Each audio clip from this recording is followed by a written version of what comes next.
more likely now. It's that you gotta. I don't think that's gonna say much about the northern states, but fuck, it's getting a little. That's a big. That kills a Well, lot of also to be confidence. To be fair, honest. Florida's always close. Yeah, probably. So, It is close, but damn, like that's gonna. It's not where you want it. hello and welcome to AntiSocial Politics, the Drunk Stream. Joining me right now are Ryan M. and Alkazei. We've got a big list of people that are supposed to be jumping in at some point tonight. I've sent invites to Anastasia Cosmo, Scotch Oikos. We might see appearances from Stephen Michael Davis, Trip Parker, and Mitch later tonight, although those ones are maybes at the moment. And we are also due to get Wandering Man in here. And did anyone else confirm that I know of? Alkazei, do you know if anyone? Do you remember if anyone else in our groups is going to come? Or Chicago Liberal isn't going to come. No, because he's doing his stuff with Britisher right now. Yeah. And I'm gonna be bouncing around between a few different groups tonight, so I'll be popping. I'll be popping in and out. Right now, I feel like the proverbial Daniel in the lion's den of neoliberals at the moment, so I would appreciate a little bit of backup right about now. Ooh. Yeah. I don't know. I mean, because Tyler, you're not the only one that has invited me to hang out with them. No, it's fine. It's fine. I'm just sitting here I want to kind of cycle through lots of people and get lots of opinions tonight. I think it'd be fun just to kind of have lots of people just jumping in and out. Yeah, everybody wants me tonight. I'm just whoring myself out to people tonight. You heard it here first, folks. Alkazei is indeed a whore, if you will. A whore for giving up my opinions on politics. Ume. All right, the links just went up on YouTube, and I had to turn it down real quickly so I don't get a horrible, horrible feedback loop like the one I tested it. They're engaged? Mm-hmm. Good for them. What's up? What? Yeah, you know Julie, right? Diana's nigger. Yeah.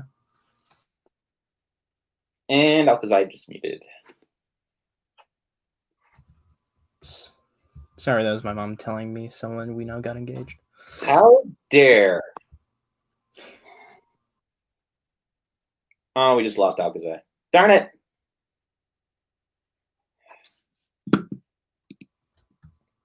Don't know what happened. I thought we lost you forever, Alkazei. I'm still here. That was weird. I was back in. I don't know why. If I turned on my camera, even though my computer doesn't have a camera. Yeah, but wait. That's what happens. You almost doxed yourself. Wow. Well, no. But the thing is, my computer doesn't have camera. So I was curious to see what happens. Guys, Florida is just getting really weird right now. Not only so, I think. Wait, what the fuck? Hold on. Oh my! Wait, he's leading in the Tampa Bay area. Biden is, and that's Hillsborough good. and Pinellas. Yeah, Pinellas. That's the St. Petersburg. Trump won that county in 2016. In Jacksonville and Duval County? What the fuck? Yes, I'm about to. I know Duval County. I know. But it's weird. Florida's just so topsy turvy right now because Hillary won Miami-Dade by 30 points last time. Biden's winning it only by 9. That's a huge drop. But it looks like whatever Biden's lost in southern Florida, he's gaining everywhere else. Yeah, what the fuck? He's picking up in Jacksonville. That shouldn't be happening. And yet 75% of the votes are in. Why is New York Times calling it 83% for Trump, though? What? Well, I'm looking at New York Times. They have 41% in, and it says 84% for Trump. 80% shot of Trump winning it, the whole thing? Just Florida. They're calling it for Trump. All right, well, it's probably not going Florida. Biden's got a plus 12 in Georgia. Well, it's too early to call that because it's obviously just 3% of the counties coming in. But geez, that is an insane lead. Yeah. Wait, where does it say? Where does it say in the New York Times, Matt? What percentage of the votes in? Battleground states to watch. It's underneath the map.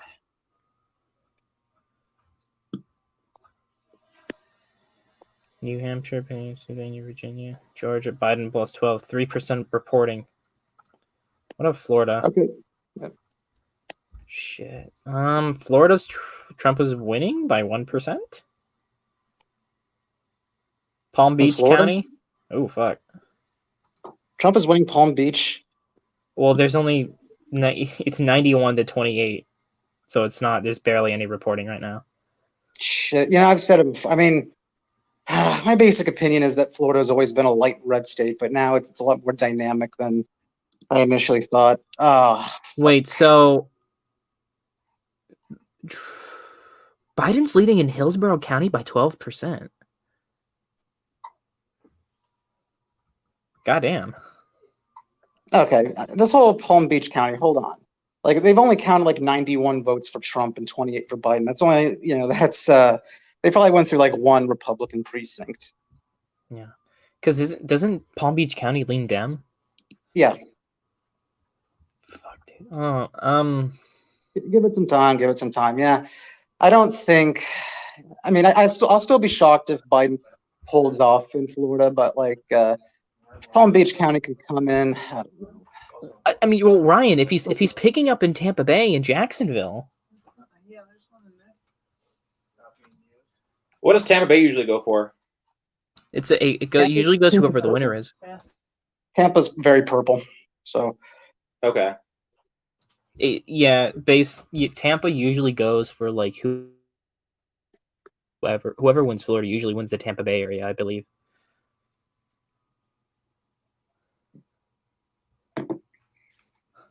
What's the most result?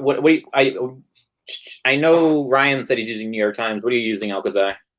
Oh, I'm not. I haven't used New York Times quite yet. I'm mainly Guardian using and New York Twitter, Times. But I'm not liking the Guardian. Their map isn't as good as 2016. It's taking longer for shit to load. Well, rioting has already started in D.C. Can we call that for Trump then? No, I think we could call DC for Trump. I'm pretty sure I saw some more road signs there. 1% of the DC voting is in. Trump wins. Trump wins. I've seen enough.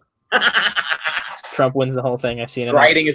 The writing has already begun, and we like only 1% of the votes in. Why? Okay, I don't understand. Why is Sure. Osceola County, Biden's also underperforming in.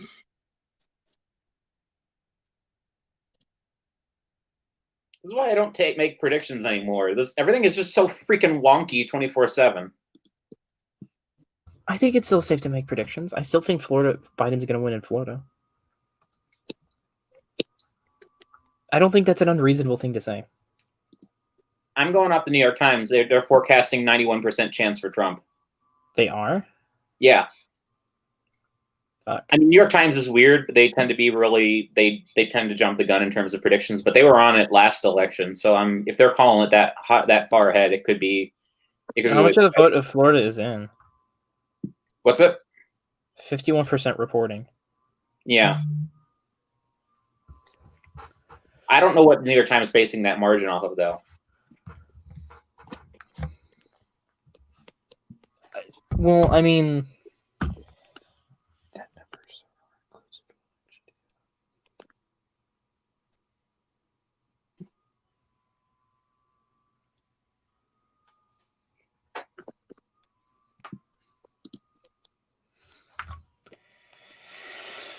Who here is drinking already?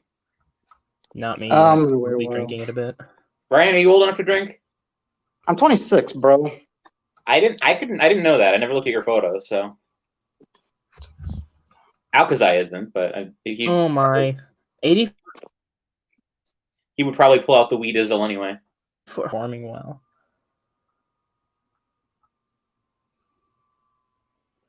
Isn't that because of the Hispanic vote? Because they got a huge Cuban vote down in Miami. Yeah, but it's also an urban area. I guess. Man, Cubans, man. They're based. They may have really made a bigger swing towards the Republicans, I guess. Fucking Castro just had to be brought up more and more during this election. I didn't think it was gonna be that goddamn bad. So, I mean, people are reactionary, dude. I mean, and anyone who comes out of that's going to be like, oh no, a Democrat mentioned Castro. Time to flee en masse. I mean, Biden still has Orlando. That's not going to be enough. And hold on, I'm looking at these. He's still leading in Tampa Bay. 58% reported in all of Florida. Biden only has a 7,000 vote lead. That's gonna deteriorate. Yeah, the New York Times forecast just dropped to 84%, so it's down 10%. I mean, it could go either way at this point. I think it's pretty even. I mean, if he keeps picking up in Tampa Bay, Jacksonville, like he is right now, and Orlando hasn't even come in yet, there's still a very possible chance Biden wins here. There's a chance Biden wins Georgia too, based on what the forecast is saying. Which, if he wins Georgia, this is going to get thrown up in the air real quick. Even if Biden doesn't win Florida, and there's an upset in a state as big as Georgia, that could throw the election his way either way. And to be fair, not all of Miami-Dade has voted yet.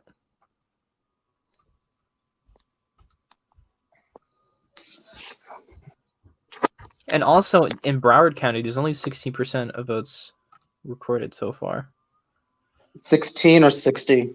16. All right, I can live with that. And and Joe Biden has 75% of the vote so far in Broward.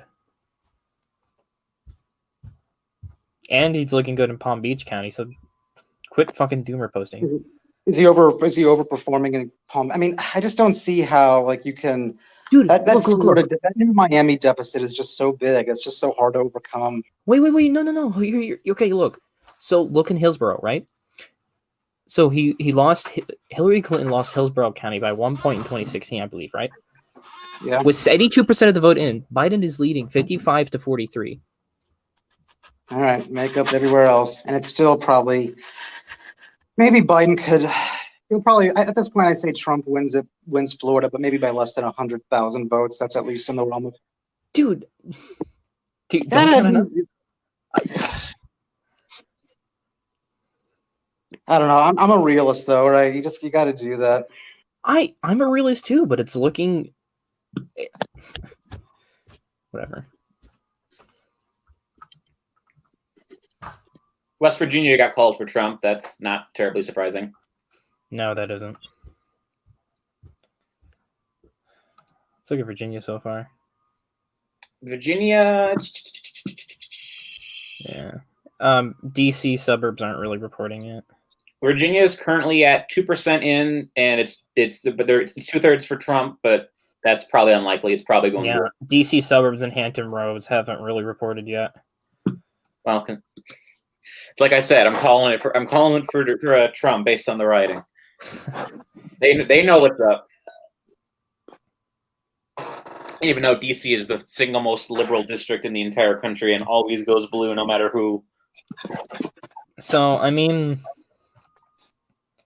look, we only have 59% of the vote in Florida. Calling it now. Trump's going to win 50 states. Nah. I mean, we've already called Virginia and Vermont. Miami-Dade. Who called Virginia? Still a lot. Fox News called Virginia for Joe Biden. I was going to say, Fox News called Virginia for Trump right about now. That'd be hilarious. That'd be hilarious. I said Trump, I meant Biden. No, you didn't, but he was just saying. Yeah. Okay, 65% of the vote in Florida.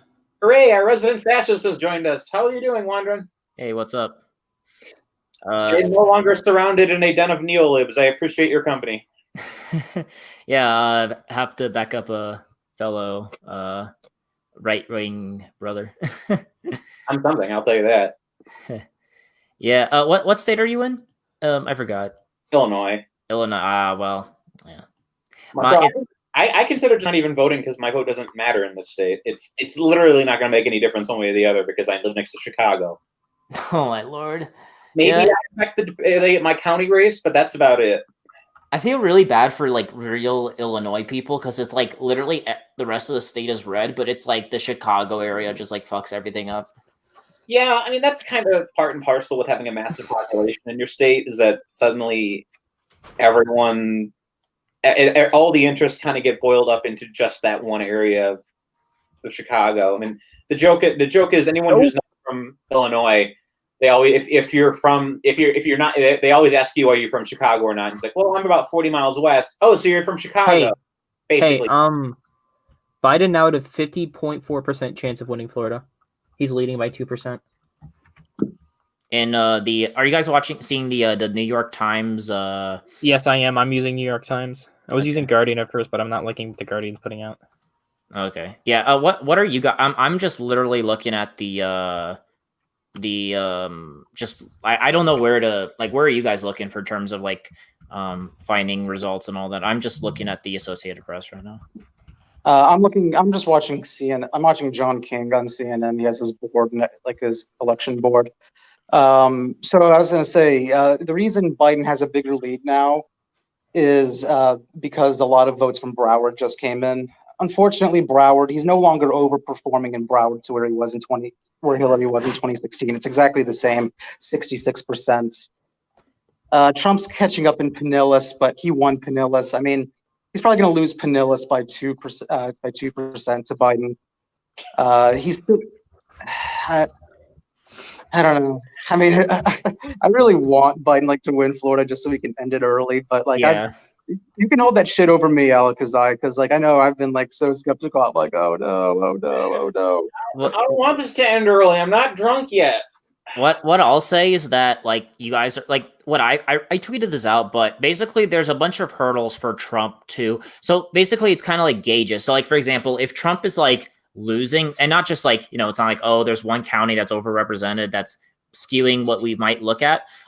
Just legit, it's 80% of the votes then, and Trump's say tied in Texas or something, or Florida, or he's not performing well in Ohio.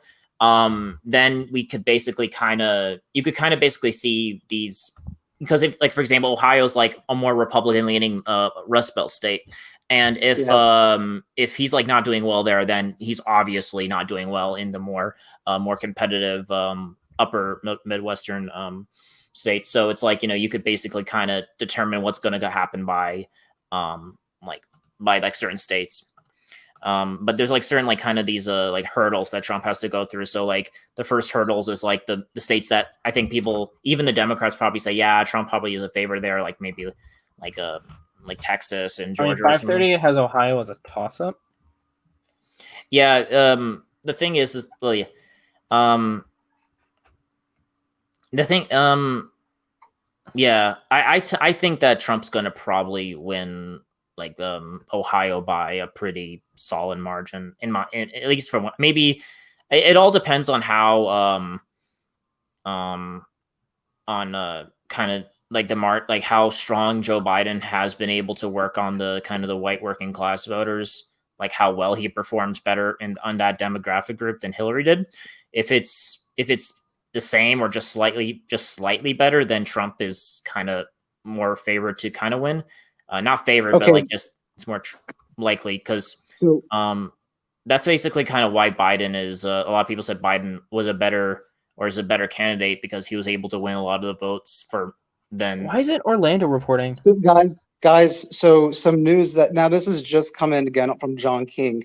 Apparently, the Miami-Dade County vote was the early in-person vote. So Joe Biden will probably increase his lead. He only has a 9-point lead in Miami-Dade, but we have not. Apparently, the large bulk of votes from early voting, from mail-in ballots, are still yet to be counted. That's probably going to increase Biden's lead. So that was more a lot of. The reason that was okay. Well, first off, that was a mission by CNN. I blame them for that one. Oh, okay. That's why I was telling you to calm down, all right? I know. Just take a deep breath. Everything's going to be okay. Yeah, I'll be good. I'm sorry, man. It's too early in the night for you to be broken by reality. I'm not broken by reality, Ryan. Yeah, Ryan was coming in here being like, "Oh yeah, Trump, Biden has a 95% victory." Then he's like, "Oh guys, we've lost Florida in a matter of just minutes." Oh, I'm a topsy-turvy person, just like Florida. I mean, okay. The reason I was confident was because a lot of those early like county votes from like Indiana and Kentucky were showing like Trump underperforming in a lot of those very critical,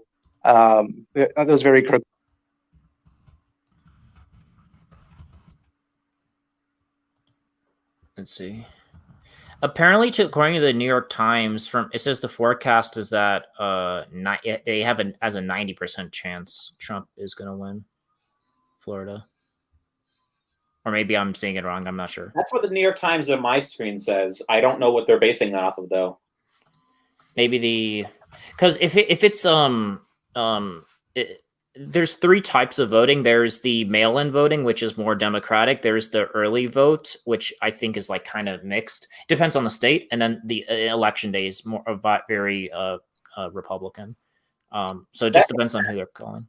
At least that makes sense. That makes some sense, given that I'm sure that a lot of the most extreme people who are pro lockdown are probably Democrat at this point. So yeah, I think it was just kind of like, I mean, in my opinion, I think a lot of the Democrats just voted early, like voted by mail, because I think what happened was like when Trump kind of denounced mail-in voting, everyone's like, oh, I'm voting by mail, and then like because I'm gonna stick it to Trump, and then like, I mean, there's like really.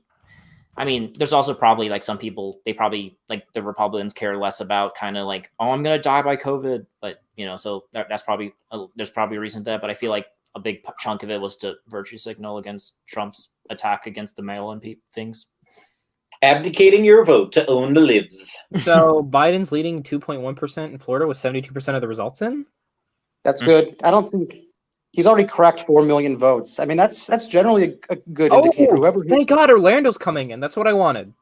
Yeah, whoever hits like 4 million votes first is like it's generally like an indicator of who is more likely to win. Okay, so hold on. Shit, John King's going over Duval County right now. So where's Duval County at? Oh, that's Jackson. Yeah, Trump. I'm surprised by Duval County. I like this.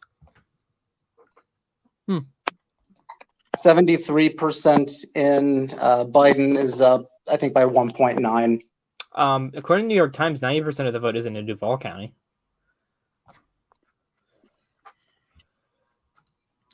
I have a question. Maybe I'm being dumb. Is the Florida Panhandle Republican or Democrat? I don't know. I need to see. I would assume it's kind of deep red, but that's my assumption, just kind of based on how party politics tend to align, just because, you know, Republican rule, city, Democrat. But yeah, in the Panhandle area is very like Mississippi rule. Like, yeah. I see rednecks, all that good stuff. Yeah, I'm looking at like the 2016 results, and yeah, it's pretty red. So those places don't close until like 15 minutes from now. So we'll have to see. Called for Biden. What? Vermont called for Biden. Not surprising. Oh my! Vermont called for Biden. Holy I mentioned that like 15 minutes ago. Wait, what's called for Biden? Vermont. Oh, who cares? And Virginia. Virginia's been called too. Yeah, who cares? Who cares? Well, Virginia used to be a red state, because I seem to recall it was redder in the past. Yeah, it was. But there's then it two became There's two reasons as someone who was born and raised in Virginia. Two reasons. The Nova. So one, as someone in Northern Virginia, there's the two demographics that basically absolutely despise Trump that have like just exploded in Northern Virginia. There's the immigrant vote, which is mostly coming from Central America and like Korea and Asia and Africa. And that's half the state, half the population of Northern Virginia. And then the other half is like these college educated, like white liberal government bureaucrats who live in McMansions. And you're saying Virginia is being gentrified right now. Yeah, basically. There's like those are like two of the groups that are like in Northern Virginia, and then like basically like it's like in any other state, the rural areas are still Trump things.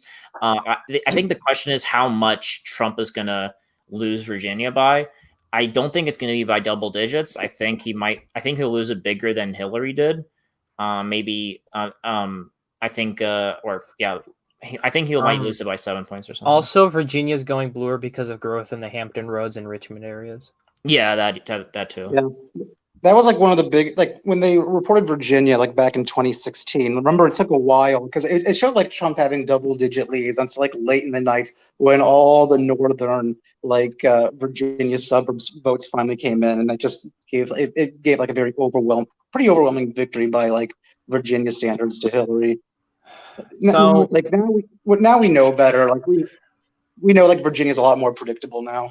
Biden is still maintaining his lead in Florida. He's growing it. So look, he's up by 140,000 votes with 75% of the vote in. And that is because he's doing better in Orange County, where Orlando is. He's obviously doing well in Duval. I think Leon County, that's where Tallahassee is. He's outperforming there too. I don't know what it is. Is Tallahassee? Well, there's only 220 votes in for Biden in Tallahassee. Well, it's going to be more. Is Tallahassee? Is Leon County a Republican area? Holy crap! The New York Times has changed their forecast to greater than 95% Trump for Florida. Oh damn! Already. I wonder how they're getting that. Like, what? It's kind of like how they were able to determine like someone's able like how Fox called Where Virginia. Are you seeing this? Oh, here. Really? I'm not sure. It's kind of like how they try to do. They probably have these like professionals in charge better than us. It's kind of like how they do election projections, like automatically based on like exit polling data. They could like. Shit! It's closing up. What, in Florida? Yep, 0.9% lead for Biden in Florida right now. Yeah, and then there's still the Panhandle to call in, and what are you guys? Because for me, I can't see the individual counties. I can see like kind of how the counties are shaded, but not like their percentages. Which ones are you guys looking at again? Well, the Panhandle's already starting to come in. So, there's still like the western tip of the Panhandle. Mm-hmm. Oh yeah. There's still some polls in Florida that still have yet to close. So. Oh, I didn't know that. Yeah. So. Oh shit! Let me see. Yeah, it's Biden winning by 0.8%. Oh shit! Okay. If Florida goes Trump, then it doesn't necessarily mean that just means Trump is because I think if Florida goes Trump, then I don't think that signals it's a landslide loss for Trump, but I still think that there's still a lot of possibilities for where Biden to win. But they have a major upset and win some insane state you would not expect him to win in order to make up for losing Florida. Yeah.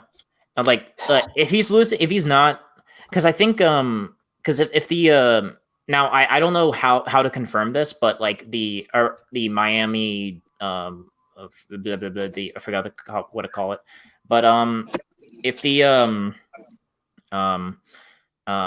because I heard that was like but Tyler said that was or Ryan said that was in person, right?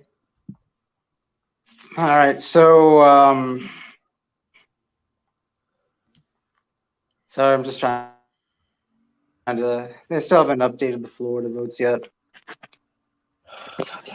The Ohio votes are going in, but right now it looks like they're like it's mostly. It looks like the Ohio votes are coming in, but it's like all of it's just coming from Cleveland, Cincinnati, and Columbus. So it's like shows like a giant Biden lead there. Yeah. Yeah. Now, the thing I wanted to announce. Oh, sorry. Decision Justice projected that Mitch McConnell has won his re-election. Expected, but it's still disappointing when you hear it. What's his district? It's a state. Mitch McConnell, I Kentucky. meant. Yeah.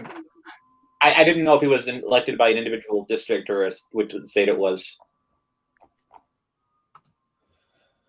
Forgive me, I'm dumb. Forgive me. So what I heard is that if you guys could kind of tell me, but I heard that like the way they for some states like they count like mail-in votes first. Oh, here's an update from the New York Times. Trump is doing better in 16 in Hispanic and Cuban areas and better in Black areas. Biden is doing better in older white areas, but not by as much. Trump's going 50% of the black vote and win America forever. Yep. How much is he? Alkazei, do you know what they give as numbers, or is it just like general? Generalized? General from looking at results, I guess. So North Carolina's starting to come in a little bit.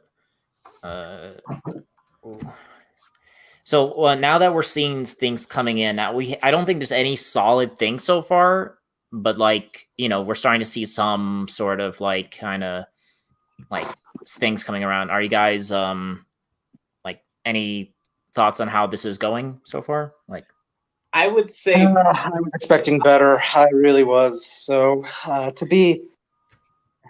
think I got too confident based on too many early results there. I had the same thing with you, Ryan. I saw Kentucky be blue for a second. I'm like, what the fuck? This is a Biden landslide, and then No, you had to know that was never gonna happen.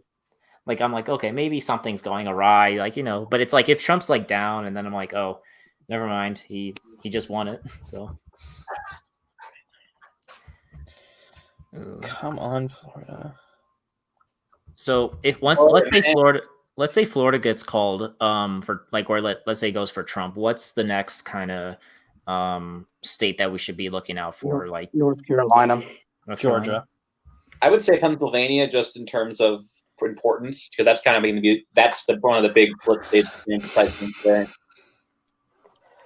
A lot of GOP sources we're not very confident about Pennsylvania. Pennsylvania is the must-win state for Biden. There's no way around it. Yeah. Apparently, even Nate Silver said that if Biden loses Pennsylvania, he becomes an underdog. Apparently. Oh my god. But if Trump wins Florida and Biden wins Pennsylvania, where does that leave things? That means I think if I remember correctly, I could be wrong, but I think Pennsylvania is the best outside Ohio and Iowa, the best state, at least in terms of polling for Trump. Now it depends on how much he if say Biden wins is leading by 5-6 points or something in Pennsylvania, I think it's going to end up being a Biden's narrow win, because then that means that states like Michigan that weren't showing as favorable to Trump as Pennsylvania are going to most likely end up being a bit more better for Biden. He's going to take that as well, because even if the way Trump was going to have to win was that Trump would have to take Florida and all those types of things, but then he would also have to take he only has to take one of the Rust Belt states. So it just needs to be just one, and Pennsylvania this time around is apparently the best bet. So if Biden takes that, it would have to be maybe Wisconsin maybe looks better, but I think it definitely if it's looking like that, then I think it's going to end up. I don't think it's going to be a landslide on either side. If those two states are kind of where you said they are going to be, or kind of where shit, Trump's catching up fast in Florida. Oh, so just to interrupt real quick, one of my IRL friends just joined the discussion. He's in the room with me. This is Riley. How's everybody doing today? Hey, what's up, my dude? Hello, Riley. Unfortunately, now the fast to non-fast ratio is starting to get thrown a bit off. So. Yeah, that's right. Is a fascist? Is he a right wing, left wing, really right wing? Oh, not actually fascist, but I have fascist friends. Fascist adjacent. Well, nice to meet you. I'm not a Nazi. Some of my best friends are. I'm kidding, kind of, but he's not. I'll let you decide that one. All right, so looks like so I was kind of worried about. I don't know, we have to kind of one thing we have to think about is also when we're looking at these results is not to every time a percentage gets moves or something. It's it's the end. It's kind of in these, especially in these close states. I think I remember staying up until 2 or 3 o'clock in the morning to hear the Rust Belt get called because we're so close. So we might not even get. And also, I think they still said that it's going to take days to actually count a lot of this stuff as well. So we might not even get it. If it's going to be narrow, if it's like the type of thing where Trump's going to take Florida, but like Biden takes Pennsylvania, like it's going to be. I don't think the election might even be called today. Biden's doing really good in a lot of critical Ohio counties, like Mahoning Holy County. shit! It's near tied right now in Florida. Biden's leading by 6,000 votes. I've already expected the Trump win in Florida. I just think that Panhandle. Where's he overperforming in? What? Where is he overperforming in Ohio? It's not no, where Biden, Mahoning County, Lake County. Biden has the lead in Lake County. Trump won Lake County by 15% in 2016. How many percent? What's the percent like precincts reporting? Where's Lake County? 20% in Ohio, but there's no forecast as to who's winning yet. But they do say there is a 27-point margin up for Biden at the moment with 20% reporting. Because if I'm looking at like the Ohio, it's like all the like the things that are getting voted are the solid or like like the cities like Columbus and Cleveland and Cincinnati and all that, and kind of the suburb adjacents and all that, which are pretty solid. I mean, so far the results are good for Biden in Ohio, but we'll have to see more counties come in before I think we could see things if it's going bad or worse or good. We gotta see what the real America has to say about the results of Ohio before we could call anything in. God, Florida is so like fucking such a tease. Like Jesus, dude, is Florida gonna be a lean state, red state for the rest of our lives now? Apparently, they said it's like a full. Apparently, they call it like fool's gold or something for the Democrats. Something that like it looks. I mean, it is winnable. I mean, Obama won it.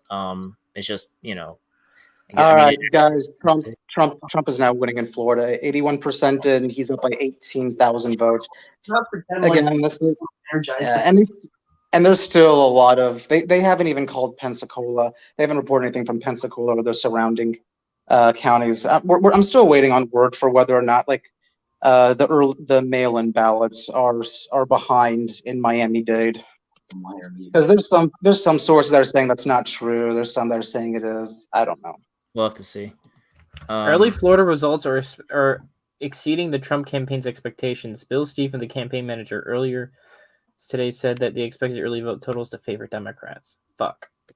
The Trump, according to the New York Times, Trump just beat the margin by 0.2 points. Donald Trump wins South Carolina. F. Yeah, he just won South. Wait, how's the Senate race going there? Between Lindsey Graham and Jamie or whoever. Jamie Harrison's up like 60. They've counted Democrat areas first, so let's wait on that. Guys, come on. We know Graham's probably gonna win it. Yeah, I mean, it's kind of interesting. Hey, Scotch. Hey, how's it going, guys? Can you guys hear me all right? Yeah. All right, good. Yeah, so I'm probably gonna be kind of in and out tonight, just because I'm also like watching it with some people IRL, and but yeah, I think periodically I'll just hop in and give some of my thoughts on things as the stream advertised. So what have you guys been covering? What have you been talking about mostly? We're just depressed. Yeah, we're all just kind of getting depressed. Well, the ones who want Biden to win, we're all depressed about how much of a shit show Miami is. Yeah, I think Trump's taking Florida. I mean, I put down the states that I thought each would win, and I put Trump down for Florida. I think it was going to be a Republican year in Florida as the Democrats were going more left wing. I thought it was an inevitability. I keep saying that Florida is not a purple state. It's a light red state that Obama just happened to get lucky to win twice. Yeah, and I think if Democrats continue going leftward, presumably more leftward than 80-year-old, or no, it's more like 76, I think, year old Joe Biden is. I think they're just going to have to concede Florida as a red state because, I mean, demographically, it's conservative. It's filled with old people and Cubans for the most part. So those aren't exactly, blue voters. Some of them are, but it's going to. I think it'll be a decidedly red state going forward. And this is just the start of that shift back, because I think you're right. It was considered more red until Obama happened to win it twice. So, What is your call for the night then? What do you think is gonna happen? I think it's gonna be really close either way. I mean, I actually bet $40 on Trump just to make the night interesting. Ooh, that's like that. And so that was a bit of a risk, but it'd be funny if I won. And I think his odds are better than people grant him. I think that Trump has a lot of things going for him that aren't really expressed in the polls. Like, you can look at the polling data for all the states. And I know our mutual acquaintance, Stephen Michael Davis, really is into the polls. And he's not only into the polls, but he's a real defender of the polls. But I think there are a lot of things, especially in this election, that just the polling data on who favors who in which state doesn't tell you. I think, for one, it doesn't tell you much about the level of enthusiasm for each candidate. Sure, like, there's a lot of anti-Trump animus in the country, but I haven't seen anything to indicate that there's as much fervor for Biden as there is for Trump. Like, the people that want to vote Trump are really enthusiastic about him, and I don't think Biden has any comparable enthusiasm.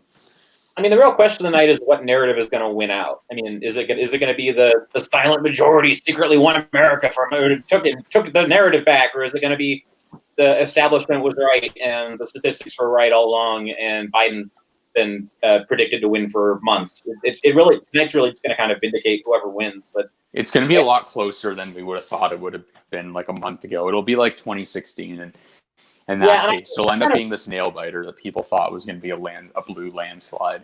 Oh, damn. Associated Press just called a bunch of states for a bunch of shit. Yeah, it's the East Coast shit. We all know Biden's winning those. Yeah. Oh, guys, Biden won Massachusetts. Could you believe it? Oh, my God. New York's going blue? Who would have thought? The other thing that I think is in Trump's favor that the polls don't show is I think that this year there'll be a lot more shy Trump voters, because in 2016 in 2016 it wasn't really bad for your personal life to be an open conservative or right winger, whereas now, as the culture has shifted leftward massively, and I'll laugh at anyone who says it hasn't, I think a lot of conservatives are worried about cancel culture. And even if you think the whole cancel culture thing is a boogeyman, there's still real or perceived concern among right wingers about losing their jobs, losing their friends, losing their positions in whatever institutions, because they're publicly in favor of, or they're on the record somewhere, maybe from a pollster or whatever, supporting Trump. So I think that really that's gonna probably lead to a significant amount of Trump supporters that weren't properly reported in the polling, because I don't think there was much concern about being canceled for being a Trump supporter or whatever in 2016, but now there actually is some legitimate concern about that.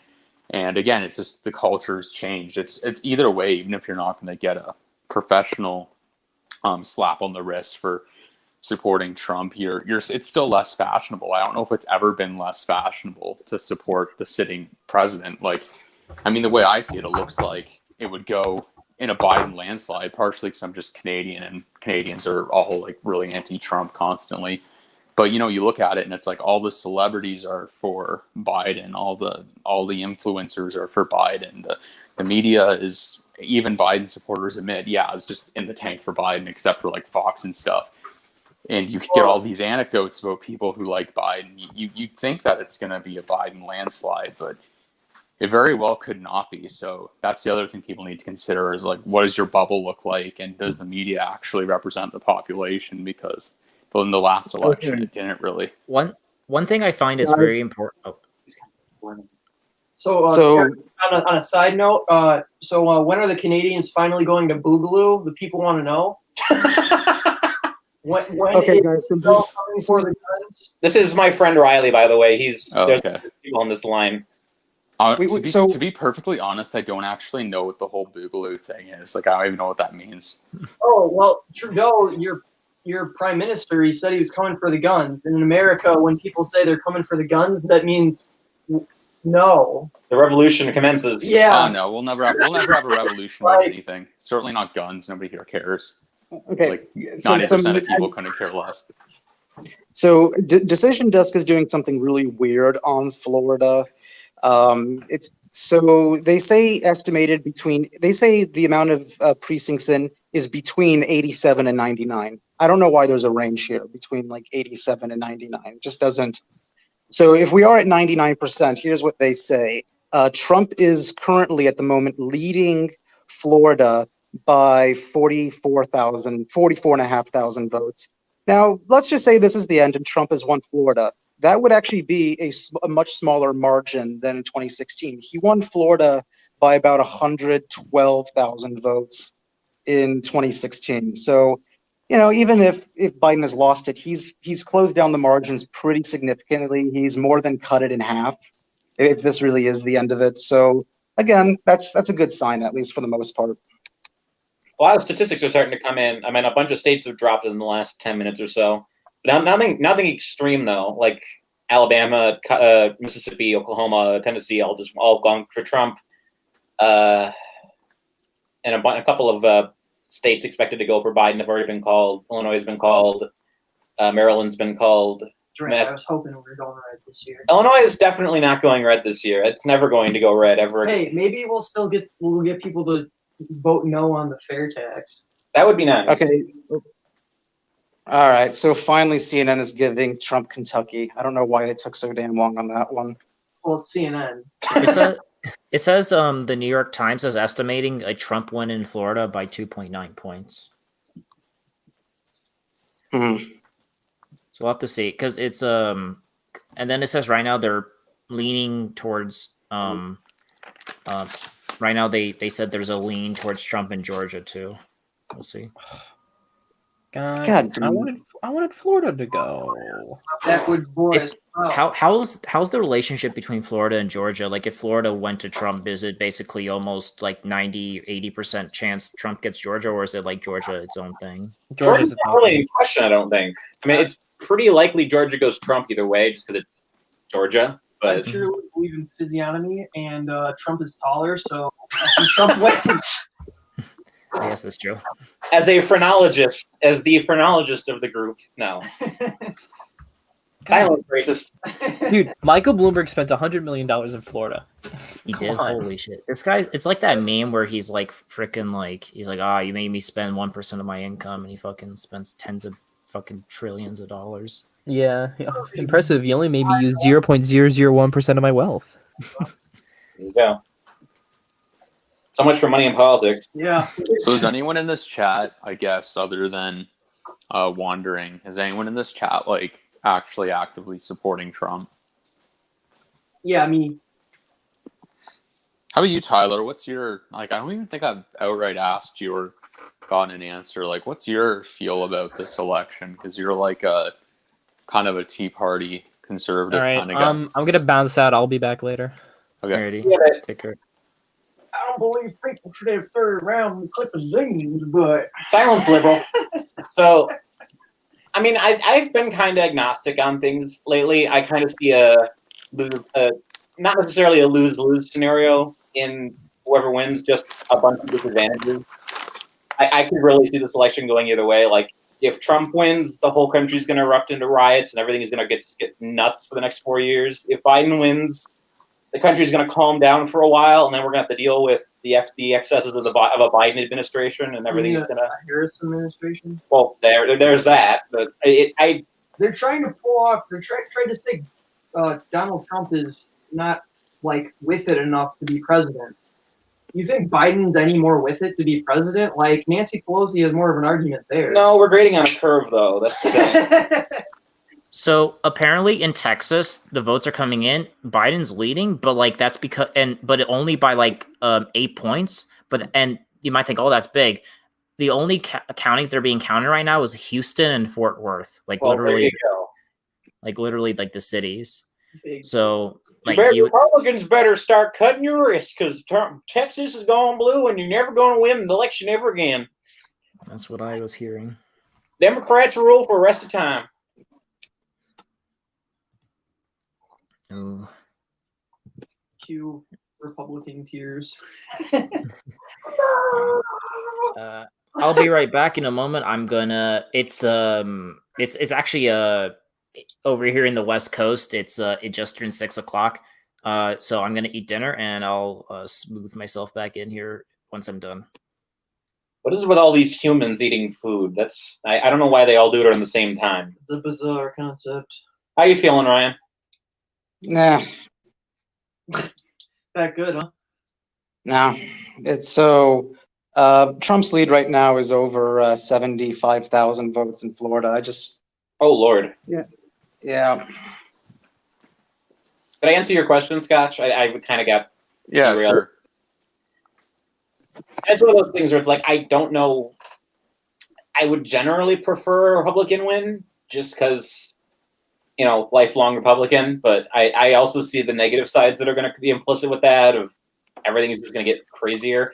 I mean, I don't think Trump is the reason why everything is crazy right now, obviously. I think most of the problems that we're dealing with in America are bottom-up problems, not top-down problems. But Trump doesn't help. He's kind of the crazy stirring spoon that kind of makes everything just a little bit worse because he doesn't keep his mouth shut.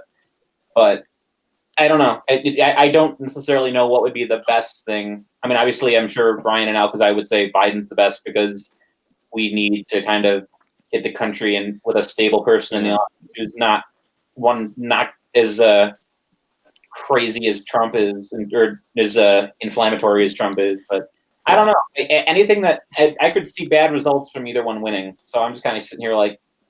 Yeah, that's very fair because obviously everyone in Canada, save for really conservative people, want Biden to win. They don't really follow U.S. stuff that closely, but my view on it is more nuanced. I try to view things from that sort of detached, zoomed out, political Martian, as Dan calls it, kind of perspective. So I try to view things in the long game. I try to look at the long game too. So I think I prefer a Biden win. And I think the main reason is that I just think the Trump era has been a really bad era in American political culture, and which has bled into become the culture in general. I think the culture is sort of rotting right now. And I don't want to blame that entirely on Trump, but I think that his presence in the White House has probably contributed to this quite a bit. Like, there's a lot of stuff happening on both the right and left that I think aren't totally like. I think Trump's not the cause of them, but he certainly exacerbates a lot of those problems. I think he animates a certain hatred on the left that I don't like, but he also kind of evokes this real sort of like cultiness on the right that I find pretty disturbing, to be honest. I just don't interact with right wingers or Republicans much, so I don't see it as much, but it's definitely there, and it's there's all these problems and everything's becoming so political and such a headache, and everything's a frenzy, and I think that might tame down if you got Biden in office, or even just in the future, then a Republican who just behaves normally, it might be better again. I mean, I've met Republicans who think the Biden option is the one that serves the Republican Party in the long run best. What do you think is the logical consequence as a populist if Biden wins? Well, I'm not really I used to be a populist. I now just kind of use the moniker as a joke. Sure. Being somewhat ironic, but I think that if Biden wins, I guess he probably won't run again. So it'd be like Kamala Harris running in 2024. And I think at that point, most presidents are reelected. So there's always that strong chance it'll be an 8-term Democratic administration. But there's always the chance at that point, if it looks like, things have been handed over to Kamala Harris, and if it looks all undemocratic, people could be mad, and maybe there would be a backlash against that. I don't know. I don't know how it'll swing. I think it's probably good to have a Biden administration now from like a conservative long game perspective, because it sort of staves off the chance of like a far left AOC type coming to power in 2024 potentially, because if Trump does get reelected, it's all but guaranteed there's going to be a Democrat in 2024, because that's just how the pendulum tends to swing. And, you know, all the Democrats are pretty much more left wing than Joe Biden at this point. So you can either have like 4 to 8 years of Biden Harris now, or you can potentially have like an AOC earlier in the future. So I don't exactly know. Like, Biden's not going to stack. He's not going to pack the court, but I could see almost any Democrat to his left doing that. So I think from the conservative view, it might actually be good if you have this sort of lame duck, can't really get anything done, gridlocked Biden administration with this sort of cagey, more careful Democrat than getting like a fire and brimstone Democrat in 4 years. I guess that's all I have to say on that, really. Stephen Michael Davis had the best point on this. Like, he of anyone I've met, he made the most persuasive argument for Biden I've ever heard. That was the best way to prove the far left wrong and make it clear that they're not necessary towards the left right now is for Biden to win. Because if he wins, then the Democratic Party is like, well, look at it. We won with a moderate. We don't need extremists to win. Because then everyone like Kyle Kulinski and them are like, who are constantly going on about how, the Democrats only lose because they're not far enough left. Like, yeah, and if they have 2 losses with moderate candidates or relatively moderate candidates, I think even party brass will start thinking maybe there's something to what they're saying, and then they will try running a more leftist candidate in 2024. And just due to how the American pendulum tends to swing, that person will probably win, capping off an 8-year Trump administration. So I think there's truth to that. That's concerning. So, yeah. Like, Ryan, I wanted to ask Ryan, I know you're all in on Biden. What do you think is the positive and negative consequences of his victory? Well, positive is just somewhat of a return to normalcy, but I think whatever happens, I don't want to say the word civil unrest, but I mean, you have to understand like one thing, like if Donald Trump wins, like the hardened like Trump supporters are just going to get more emboldened, and if they lose ultimately, they're just going to they're also going to get radical, and you probably will see like some of these like really like radical like types. They might not have Trump to circle around anymore. But they're gonna be like some super anti-Biden like group.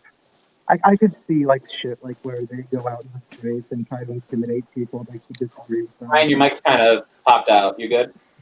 Yeah. I'm just upset about Florida. Decision desk has already called it. Florida for Trump. Gosh dang it.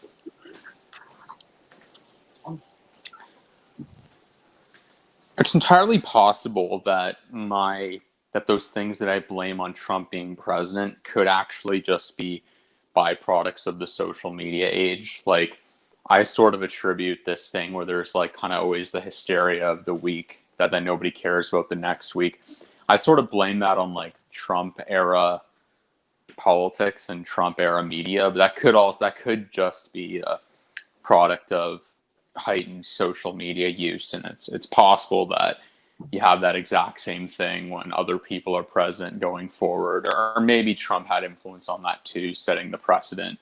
I don't know though. I think the last 4 years have been pretty bad in terms of the political culture, and I think any change might change it. I'm not sure though. So here's something that you guys know Nina Hannah-Jones, the 1619 Project chick, the woman who runs it. This is a tweet that she just came out with 30 minutes ago. One day after this election is over, I am going to write a piece about how Latino is a contrived ethnic category that artificially lumps white Cubans with black Puerto Ricans and indigenous Guatemalans, and helps explain why Latinos support Trump at the second highest rate. Oh my God! Actually, you know what? Do you know what though? She's right though. She's right. Yeah, she's actually correct. Right. It doesn't make sense because she's actually totally right. But, although she obviously is saying like, oh, it's bad because it lumps in like these evil Cubans with these like wholesome Puerto Ricans. But she's right that they're different. Like she's right that it's this overly broad term that doesn't really mean anything. The Cubans but the But the intention is basic. But like the intentions like of her saying that are just so awful, right? It's to basically. Oh yeah, to basically she's saying fuck Cubans. She's being racist to Cubans and I It's guess basically like it's like lighter yeah, Hispanic people in general. But she's right that it is a kind of made up term. yeah, but it's basically fuck you. You don't get to self-identify as you want. Fuck Cubans. You're not real Hispanics. That's what she's saying. Yeah, I know. Although she's right that on just the base level that the term Hispanic kind of means nothing. It's this made up thing that encapsulates people with different backgrounds from all over the world. They just are from this they're from a certain part of North America and in South America, and they speak language from the from the Spanish Portuguese peninsula. But other than that, it's kind of a meaningless term because nobody really knows what are Spanish and Portuguese people Hispanic, and if so, why would they be different than French people or Italians? Or it's kind of a weird term. Doesn't mean it's not super racist to remove their Latino card, but just ask a Puerto Rican what he thinks of a Mexican. Tell you real fast. Riley, please don't get my channel banned. It works vice versa. I need to get more drunk. I'm too sober for this. What are you drinking, Scotch? I'm drinking nothing actually. I had a drink with CBD in it earlier, but it doesn't really affect me at all. I'm not high or anything. There was no THC in it. I tried CBD oil once when I used to be subscribed to NatureBox. I didn't get anything off of it. It was kind of did nothing for me. I'm not stressed out, so maybe it did that. I don't know. I don't feel any stress, but I don't think it does much, to be honest. It helped me out. I use it on I got a lotion. I use it on my knees. I think it helps. Maybe it's placebo, but anyway, I'm drinking mead. Too much. Yeah. I think I'm gonna duck out for a bit. I'll be in later. It's all good. We'll see you in a bit. All right, see ya. So I kind of missed part of what you were saying because your mic jumped out a little bit, Ryan. But what did you say? Do you have any negative repercussions for Biden's victory? I don't know. Maybe. I mean, to be honest, I'm probably a little more to the left of some people. I do support Supreme Court packing at this point because there's no other way. I wish it didn't have to come down to this, but there's no. We already know it's going to be a 6-3 court, under normal conditions. You can't just the way that they took it, was they set their own norms up, which they then later broke, right? So I don't think any Democrat, even if you're a centrist Democrat, you can't just sit there and take that. My problem is that Biden's not going to go far enough on that. He's going to do his best just to try to box the issue up, and I just don't think it's an issue that you can box up. I still think you're wrong. I think it's a Harris presidency. Do you think that Biden's going to make it very far into his term, or do you think he's going to make it the whole term? I'm not going to comment on that. I don't know. Is that too much? That too right wing of a point? I mean, that's kind of it's not too much. It's not too right wing. I just don't want to think about it. Interesting. And that's fair. I mean, it's one of those things where it's you wonder about it, but I don't. I've kind of disagreed with some right wingers on this. I think Biden would probably make it to the end of his term, just because I think too many right wingers they're kind of following the rhetoric of being oh, he's going to die on day one. I'm no, he's not. He's too egotistical. I think he'd be kept alive by spite, even if nothing else. Like Ruth Bader Ginsburg. There you go. So yeah. Georgia, Trump's got he's got a 13-point lead in Georgia, but we're only 17% in, and it's going to be a long time before they start counting the votes in Fulton County. So Trump's probably going to have a big lead in Georgia up until literally maybe 2 or 3 in the morning when they start counting the Fulton County votes, which is where Georgia's at. That's going to be a huge boom for Biden. I don't know. The New York Times calling it 84%. I honestly, you think Georgia's in play? Because I thought Georgia was kind of going to be one of those kind of red states that goes for Trump regardless. If Trump's going to win it, it'll be even by a lower margin than last time. Okay, we'll see. I mean, they only got 17% of the vote in. How All are right, they? Do you know if they're handling the write-in votes or the mail-in votes? No, I mean, at this point, that's not going to save Florida. Florida's done. Got to go for North Carolina now. Got to go for Pennsylvania. And you know what? We'll see where Ohio goes. Yeah, we'll see. I at this point, it's very early to call anything. But in regards to your point on the Supreme Court, I don't think it's as hopeless as you think it is. I mean, every time I talk to a right-winger, they all tell me the same thing. It's like, there's almost no chance Roe v. Wade is going to get turned anytime soon because Kavanaugh's already declined to do any sort of Roe v. Wade stuff. We don't know what ACB's record is going to be, and there's still one or two lukewarm conservatives on the court. So it's probably going to be a lot more even than you'd think. So I don't think it's going to be one of those things where it suddenly goes 100% conservative all the time. Unfortunately, we haven't achieved a theocracy yet, but Okay, so some good news for Biden on North Carolina. Mecklenburg County, which is where Charlotte's at, he is outperforming Hillary from 2016. He's doing good in Wake County, which is where Raleigh is at. They haven't. I'm waiting for John King to show the 2016 results. Biden's winning 65, almost 66% of the votes. Yep, he is outperforming Hillary by more than 5%. In Wake County. I still think because like North Carolina was a tighter win for Trump in 2016 than Florida. That's the thing that frightens me. But that was what made. But Florida was so different, just in that Miami-Dade was such a big fuck up, right? This time, like, Biden's actually outperforming the important urban areas, and there's not as many like urban areas to hit in North Carolina, at least for like a weird Trump upset. Yeah, New York Times has it at Biden's up 9 points in the margin, but he's currently the forecast is roughly 50% Trump Biden, so it could edge out either way at the moment. It really just depends on what the remaining counties go. Like if it's like you're saying, they could go for Biden then. So it's like a 10. Yeah, it's like a.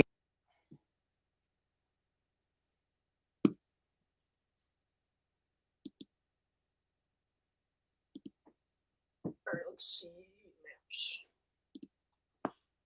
Let's see county by county. Is there a county by county option on New York Times? Pretty cool. Should wait. Let's see. CNN politics. Is that Mitch McConnell? Yeah, Mitch won his race. Yeah, the turtle won his race. Woohoo! I don't know I don't know what the Senate and the House look like at the moment.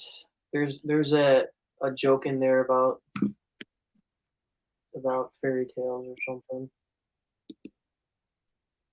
What's going on, Ryan? Oh, nothing. Oh my God, Trump's got a 200,000 vote margin in Florida. That's just depressing as hell. Oh my lord! Oh my lord! That's nuts. All them old people in their retirement homes. Crazy Florida man never lets you down. Florida man strikes again. Well, I gotta get done wrestling this alligator, then I gotta go vote for Donald Trump. Oh my lord! So funny. All right, so Decision Desk is not like CNN. They actually call projections a lot earlier. Like they're not as cautious because I mean, you don't have to. I think the the cable TV news networks are a little extra cautious. Just to the point of completely being unnecessary. So Decision Desk, it's 90 electoral votes to Biden's 63. Trump has won Florida, Alabama, Tennessee, Kentucky, West Virginia, Indiana, Missouri, and Oklahoma. For Biden has won Illinois, Massachusetts, Vermont, and Virginia. A lot of the predictable states are coming in so far, so there's not much news. Yeah, Illinois goes for Biden. Shocking. I can't believe it. I think Indiana might go red. Well, Indiana went blue in 2008 by some miracle. Well, that was the Obama race, and that kind of threw everything into chaos. So, yeah. The reason Obama won Indiana, and people can deny this all they want, but they know it's true. Obama would not have won Indiana if he wasn't the senator of a bordering state, Illinois, right? If he had been like a senator from Hawaii, he probably would not have won Indiana. Don't be racist, Riley. I mean, I'm just stating how predictable human voting patterns are. Well, I'm not saying you. I'm talking to Riley next to me. I'm telling him not. All right. Hello. I'm here. I expect Alkazei to be racist, so he can just. Base. Let me be racist. Anyways, Racist for Biden. North Carolina is looking really good right now. Can we just say that? Can we say that? Yeah, I like North Carolina. Biden's ahead by 10 points in North Carolina, according to New York Times. And it's 60% in. Uh-oh. Which one? It's 63% on my end, and Biden is up by over 300,000 votes. That's a hard margin to make up. Oh, I should probably point out Senate results. Cal Cunningham is beating Tom Tillis by quite a big margin, 52-44. Do we have any projections on Senate control? Not yet, but just Tillis is an incumbent Republican. This would be a huge Democrat gain if Cunningham gets it. Just to remember, yeah. I just want to make likely that the Democrats take both the House and the Senate. I don't know how true that is, though. So the interesting thing about the Senate race in North Carolina is that the Libertarian candidates got 3% of the vote, whereas Joe Jorgensen's only got 0.75% of the vote. Wait, Kanye got 60%. Easy 2020.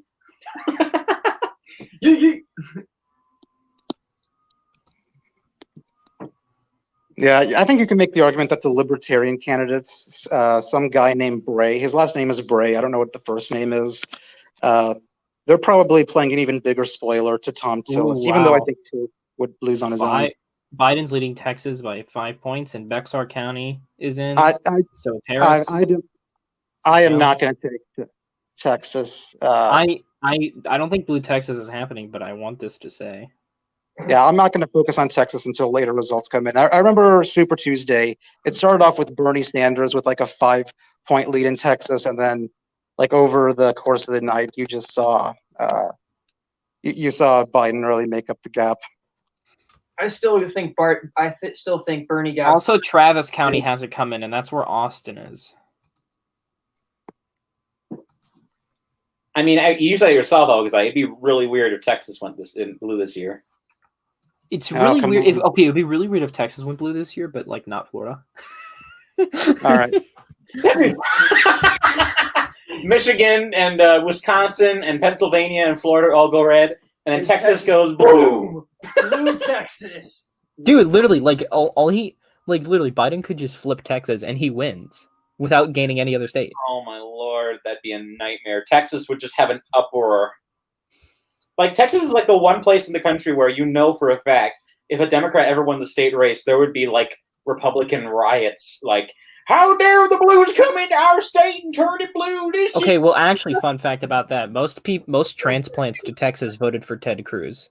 Most native Texans voted for Beto O'Rourke. And that was beautiful. That was beautiful. Cringe. I mean, that's why I'm not entirely discounting Blue Texas because of that 2018 Senate race. I mean, a lot of this had to do with the fact that Cruz was such a damaged candidate after the 2016 election. Trump left him a dog, an abused puppy. Oof. I mean, we're going. All right, AP is now projected Trump to win Arkansas. Yeah, oh, wow. Man, I'm so disappointed, man. I was under. Why hasn't New York been projected yet? Also, wait, Ryan, could you explain again why Biden won Indiana? New York. Biden didn't win Indiana. Bro, Hispanic voters, shit. In 2008 is the reason. What was your explanation? No. Yeah, can I just explain? The shifts in the Hispanic vote are pretty big. 27 Hispanic votes were in Florida. They were plus 27 for Clinton. They're plus 8 for Biden. In Georgia, they were plus 40 for Clinton. This time they're plus 25 for Biden. In Ohio, plus 41 for Clinton. Now it's plus 24 for Biden. I think Alkazei killed himself again. Oh, time to get the rope. He keeps dropping out. We should have another guest jumping in a few minutes. I have no idea when Scotch is going to come in, but another friend of mine is jumping in a minute. Yeah, we have a record 4 viewers. Hi, viewers. It's nice to know I have 4 friends. 5. I'm here in person and not watching your stream. Oh, I just lost 1. It's down to 3.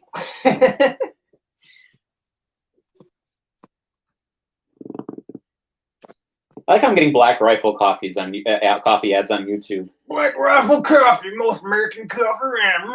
It's actually pretty good. If you like really strong coffee, it's good. Have you tried it? Yeah, I think I have. I think you made me a cup. I did, yeah. Okay. I didn't love it. I like not very dark coffee. I like. Hi there. Do you enjoy owning the libs? Do you like a nice strong cup of coffee in the morning? Why don't you try Black Rifle coffee? I explained to them how this does not have me. They can't hear you when you're mumbling. I know. I didn't know where I was going with that. My friend just texted me, "You scared the viewers away." Thanks, friend.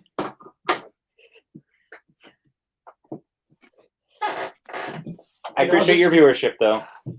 In other news, my pastor told everyone to vote for him. For your pastor? Yeah, for president. His name's Scott Polling, so you should all be voting for Scott Polling. That's all I have to say. Everyone vote polling at the polls. Everyone vote for his pastor, guys. And I am now on my 2nd cup of mead.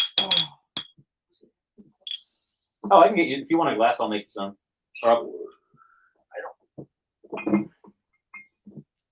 I've got more mead where that came from. You just gotta go downstairs and get a glass. All right. I am on the quest for mead. Yes, Crystal, I can't acknowledge you. Hi, Crystal. I didn't mean to ignore your name.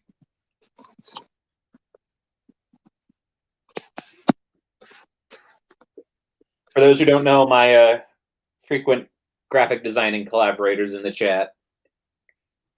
This is just good. Everyone, they're saying the needle has Trump winning North Carolina by a little bit. What are you following right now? That was just from a tweet ago. We'll see. New York Times has him at 66. Trump at 66%.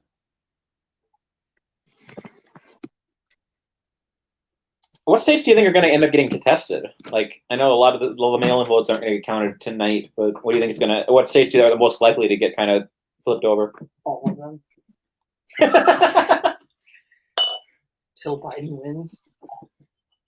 There you go. Ryan? What? Did you hear the question I asked? Sorry, I'm disappointed about that. Biden's behind the ball in North Carolina. That I'm just so. Hey, I just said Biden was going to win everything because they're going to contest everything till he wins. All right, hold on. I need to zone out for a little Combination of people that have in this podcast at the exact same second, I think. I was trying to be encouraging. I don't think it worked, Riley. Sorry. I'd be helpful. You see, what you think is funny and what Ryan thinks is funny I are was kind of being a little serious. You see, give the man hope. And then rip it out of it. Okay, Macho Man. Hey. It's all right. How do you like the mead? It's good. Yeah, that's actually a domestic brand. It's from Chicago. I don't know. There's a new brewery opening in Elburn. Yeah, Elburn. And I've done a whole bunch of work for them. So everyone should go to the brewery in Elburn. This is not a sponsored video. Don't dox yourself. Hey. If you like someone wants to come and fight me in Elburn.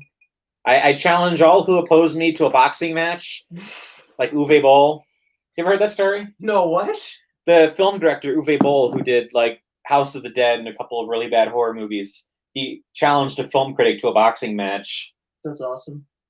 I mean, he's a petulant little creep, but Oh, well, that's not cool. no one likes him. But he's funny. I'll give him that much. It's like KSI versus Logan Paul. Yeah, who cares? Anyway, Blanc de Fleur is the meat I've been drinking, and I don't know why it's spelled in French. I don't think meat is French, but Well, maybe that means. it's from Wild Blossom Meadery outside of Chicago. So go. Benny's had it, so I think Benny's pretty good about getting domestics. Yeah, I like Benny's. What's the microbrew equivalent of wine? Like, what do you call that? The microbrew equivalent of wine? Yeah, like how you have microbrew beer, and then what's the wine version of that? You don't. It's like microbrewing Scotch. You don't. All right, we have another joiner. My co-writer at Cultural Review just jumped in. How's it going, Anna? Hey, what's up? I was just talking about my preferred mead brands, and Ryan and my friend Ryan here, the Neolib, is currently having an existential crisis. So Yeah, I listened on my way home. So Not working. is your computer issue fixed? Or what was the issue that you were dealing with? who are you talking to? Sorry, I had like 3 people talking at once, and I thought you said you had a computer issue. No, I was driving. So you know. You don't talk and drive, you liberal. How dare you? I'm not. I'm at home now. Yes. How drunk are you? The irony of calling you a liberal because you're. Is she a tradcon? Oh, she's very. No, Oh, I'm a paleocon. My mortal enemy. Hell Oh, yeah. this is Riley, by the way. Nice to meet you. Nice. What do you call yourself exactly? Paleoconservative would be right. Yeah. Did I ever get you into Omni-nationalist. I believe every nation should, make themselves great again. paleo-fascist, libertarian, monarchist, whatever that combination of things is? Right. Anarcho-monarchist. That's my secret plan. Society. What was that? That's my plan. Remember? We talked about it. When the anarchists take over, and then I just create a vast army, and then use that army to take all the land from the anarcho-libertarians, and then create a constitutional monarchy, and then rest on my laurels because my work is done, and it's all just to make a point. I had to explain to an anarcho-capitalist, what if I raise an army with money and then come to take all your stuff? What are you going to do about that? Exactly. And they were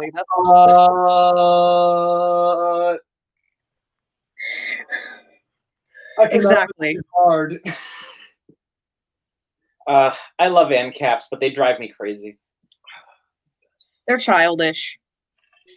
I mean, my friend Chicago Liberal is an ANCAP, and I had him on, when I had my podcast. I had to delicately explain to him why the state is legitimate in some fashion. I mean, that's the corner you always get kind of put in when you debate a libertarian, is that they always die on the hill of the state has no legitimate function, and I'm like, well, roads are a good start, and then they go just get triggered by the concept of roads. Policing, military action, justice. Which prioritize the military. I'm just going to butt out for about 50 minutes. I'm just going to pay attention to just some of the news has to say, because I've been kind of zoning out. So I'll be back in maybe about 20 minutes.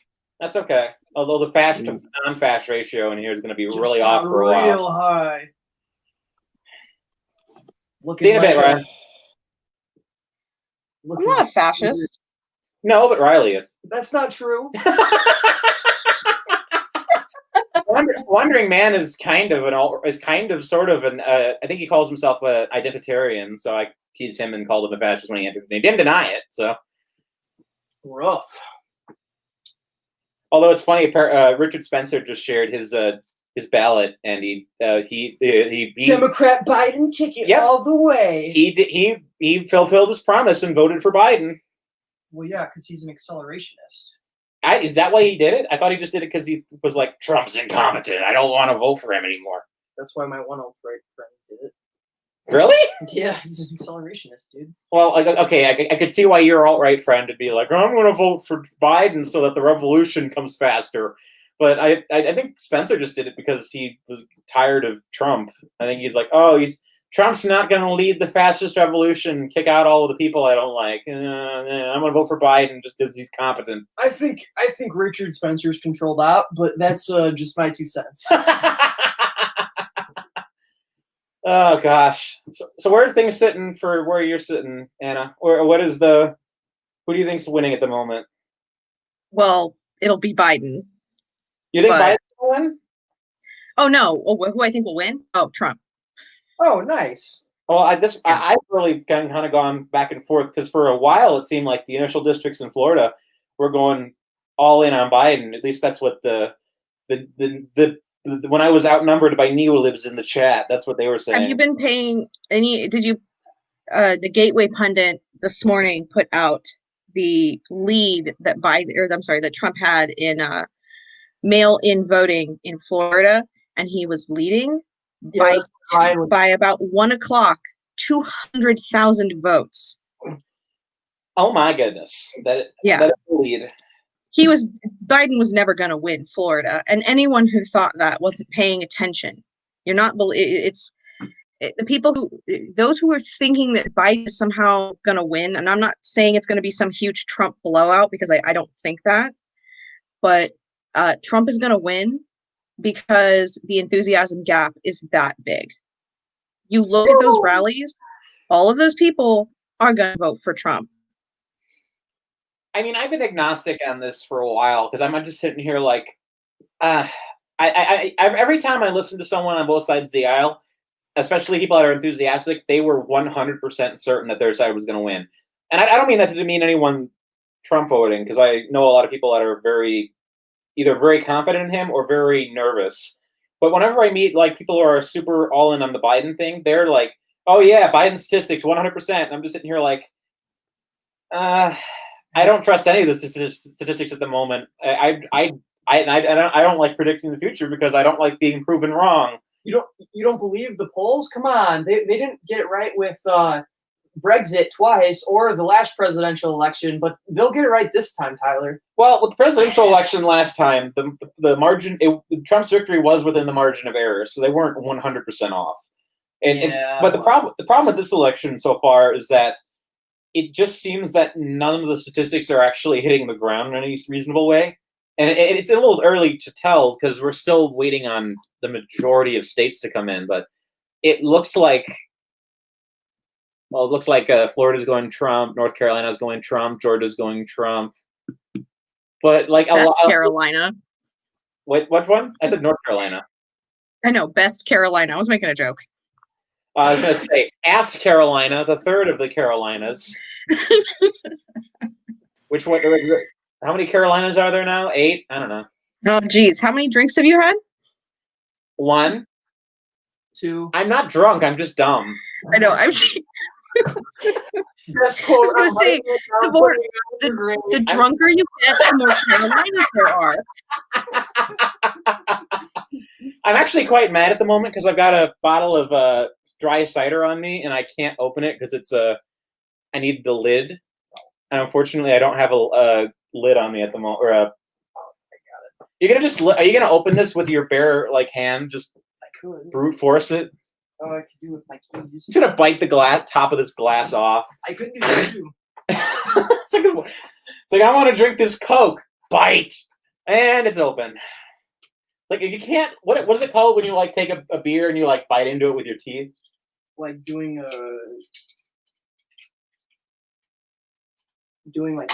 there you go. What is it called? Like shotgunning? Yeah, I don't think you can shotgun a glass. At least not effectively. I wouldn't recommend it. You can't, but I'm a real man. Anyway, I got this rose dry cider several months ago, and I've had this last one, so I'm drinking that tonight. In addition to, I just polished off the mead bottle, and then I've got the Trump wine for later when, I don't know. I thought I was going to drink it first, but evidently I'm going to hold that off for now. Come on, that's celebratory. It's the best wine around. Well, it's the only Trump wine. It came directly from his winery. But, Shut it. I mean, part of me is like, what if Trump doesn't win? How do I drink one ironically for when he's like, pour one out for Donald Trump? What is that? No, he's gonna win. I don't think it's gonna be a blowout. I think it's definitely going to be a Trump victory. And we're gonna spend the next 4 years contesting that victory. That's dealing with that Al Gore situation. No. Al Gore times 10. Again. Did you hear him? Because You gotta talk louder, man. I don't think I can hear you. Yes, Crystal, it's a cider from Indiana. I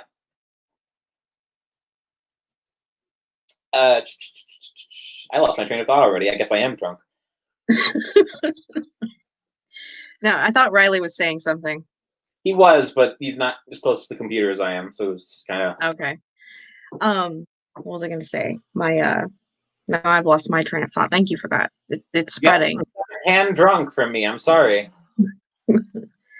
Oh well, like the idea that he's going to lose and then everything is going to go back to normal is, or like, you know, normal in quotes, is nonsensical. It's a non-starter. The idea, the riots and things like that going on in Portland, you know, Seattle, that kind of stuff, they're going to continue.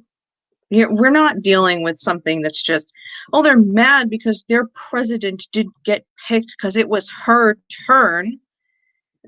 They're mad because they're communists. Amen. I mean, I was joking earlier in the stream that, you know, apparently Washington D.C. is already dealing with riots, and I was like, oh, I guess we can call Washington D.C. for Trump already. Well, I mean, if you've noticed anything going on all the stuff going on Andy Knows Twitter, because he stays on top of this kind of stuff. He has screenshots and the flyers that they're passing out. They don't care who wins. They're going to riot tonight. They're going to riot tomorrow night too. And they're probably going to have a big riot on Friday and Saturday. Oh my God. Imagine if Biden wins and they still riot. Like, imagine how that's going to go down. They're still going to. I guarantee it. And like here's the thing: if Biden wins, everything that happens is something that I will ardently believe and state for the record. The American people will deserve it. If they make that decision, whatever happens next, they earned. Well, it's like, you know, and as harsh as that is, you think these riots are going to stop? There's a reason why we don't negotiate with terrorists. Have I ever sent you Ed Koch's famous quote? Probably not. Or if you did, I don't remember. In the 90s, when Ed Koch lost the mayoral race in New York, some newspaper did an interview with him afterward and asked him, "Are you going to try running again?" And he replied famously, "No. The people of New York have made their decision, and now they must be punished." Yeah, well, the best thing that Barack Obama ever said was that elections have consequences. Because that is proven to be completely true and something that the American people have completely forgotten about. What was that? They think what? What quote was that in reference to exactly? I've heard that quote like a million times, but what was the... I believe he was saying it about himself, you know. I don't know. Let me look that up. The Kenyan? Silence, racist. Barry the Kenyan? Well, I don't think that about him. Congratulations, you're only the third most racist person in the live stream. I am not. The lady does protest too much, I think. Hey, I'm not taking this seriously. I'm enjoying myself. Yeah. I never have fun. Right now, of antioxidants. We're gonna have no oxidants left by the end of the stream. He's not lying. We are eating blueberries. Bought a big thing of blueberries the other day. I'm like, that's like a good noshing thing. Blueberries. Okay, he said it in reference to Eric Cantor, the Republican House Whip. Shoot, that's a name I haven't heard in a long time. Oh gosh. I forgot about his existence. I did too. I was watching a bunch of Freedom Tunes episodes today, and I got to the Obamagate one, and they were like, "It's former President Barack Obama," and it cut to Trump being like, "Who?" Yeah, so it was in reference to him winning the I think the midterms, or you know. Where is he from? I'm sorry, he won his next. Could I take a link and pop it in the chat? What's going on? I'm trying to figure out what he was saying it in reference to, but it was to Eric Cantor, and he was referring it to himself, telling GOP leaders that elections have consequences. I won. So yeah, let's come back to haunt him. That's a really snobby thing to say. Yeah, well, that's why I like to use it. Razorfist does too. Yeah, well, it's true. It's one of those things that, especially private citizens of the American people have completely forgotten that when you cast a vote, you're making a decision that will affect you. You know, you and the other people around you. To quote my dad, So the American electorate are the dumbest in human history. Razorfist said that the American electorate has and always will be an ass. That's a very good summary. And that has always been true, you know? That's about right.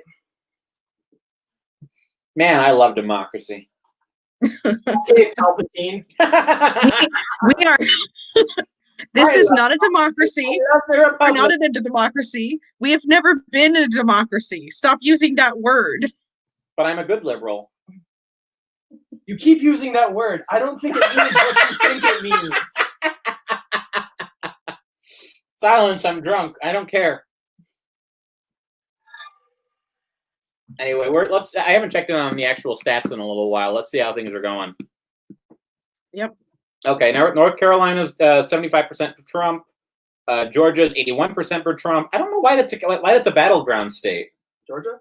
Which state? Georgia. For some reason, New York Times lists Georgia as a battleground state. Because the New York Times is lying. No. I guess. Trump won Indiana. That's not super surprising, but yay. All the East Coast states have basically gone blue at this point. I don't know why they haven't called Florida though, because Florida's like 95% chance of victory at the moment. I mean, they just keep holding back on calling it for some reason. They always hold Florida back because they're hoping that they can find some ballots in an apartment, I assume. Some more hanging chads. Exactly. I just want them to call Florida and Pennsylvania and Michigan already so I can go to bed. That's all you really need to know for the rest of the night is like, okay, Florida, Pennsylvania, Michigan. Who wins those? And then that's the whole night right there. Mm-hmm. I mean, earlier in the chat when it was just the neolibs, they were both saying like, oh, if we can get Florida in the bag, then the election night's basically over. And now Florida's gone Trump. So and that's not super surprising, but they were like, oh man, it's 100% gonna go Trump. Look at all the Tampa's going Trump and Orlando's going Trump, or Atlanta's going Biden, and now they just continually lost hope over the course of like an hour. Yep, it was really sad actually. Well, you weren't here for it. Were you listening? Well, in the beginning, yeah. I was listening in the car. Okay. And I'm just kind of like, I wasn't getting the same kind of Schadenfreude that I got on in 2016, but that was because it came out of nowhere. I really thought we were going to lose, so I was kind of like pleasantly surprised and like wandering around the house looking for the weird wormhole that I had stumbled through. It was so and it was weird. the day after, there's just like kids crying, and I'm just like, you could tell who the other Republicans were because they're just like looking at each other with like bewilderment on their face. We're just like, what's going on? What happened? Like, where are we? It's like Jonah Goldberg's old joke is like, if you're being the one conservative in the room and no one can hear, and you don't want to admit it, so you just walk up to another conservative and draw a C in the dirt and whisper, "I'll meet you in the catacombs under Zabars." I mean, I don't even remember what I did the day after Election Day, because I wasn't working my full-time job at that point, so I think I was kind of bumming that day. I was at university, so that was a hell of a fun time. Yeah, I bet. What were they say? What was the reaction there? Liberal tears. Oh, people were crying. Half of my psych class was missing. That's interesting. The hilarious thing is my psych teacher voted for Trump and was a Republican. That's even better. How is a psych teacher a Republican, though? Tenure.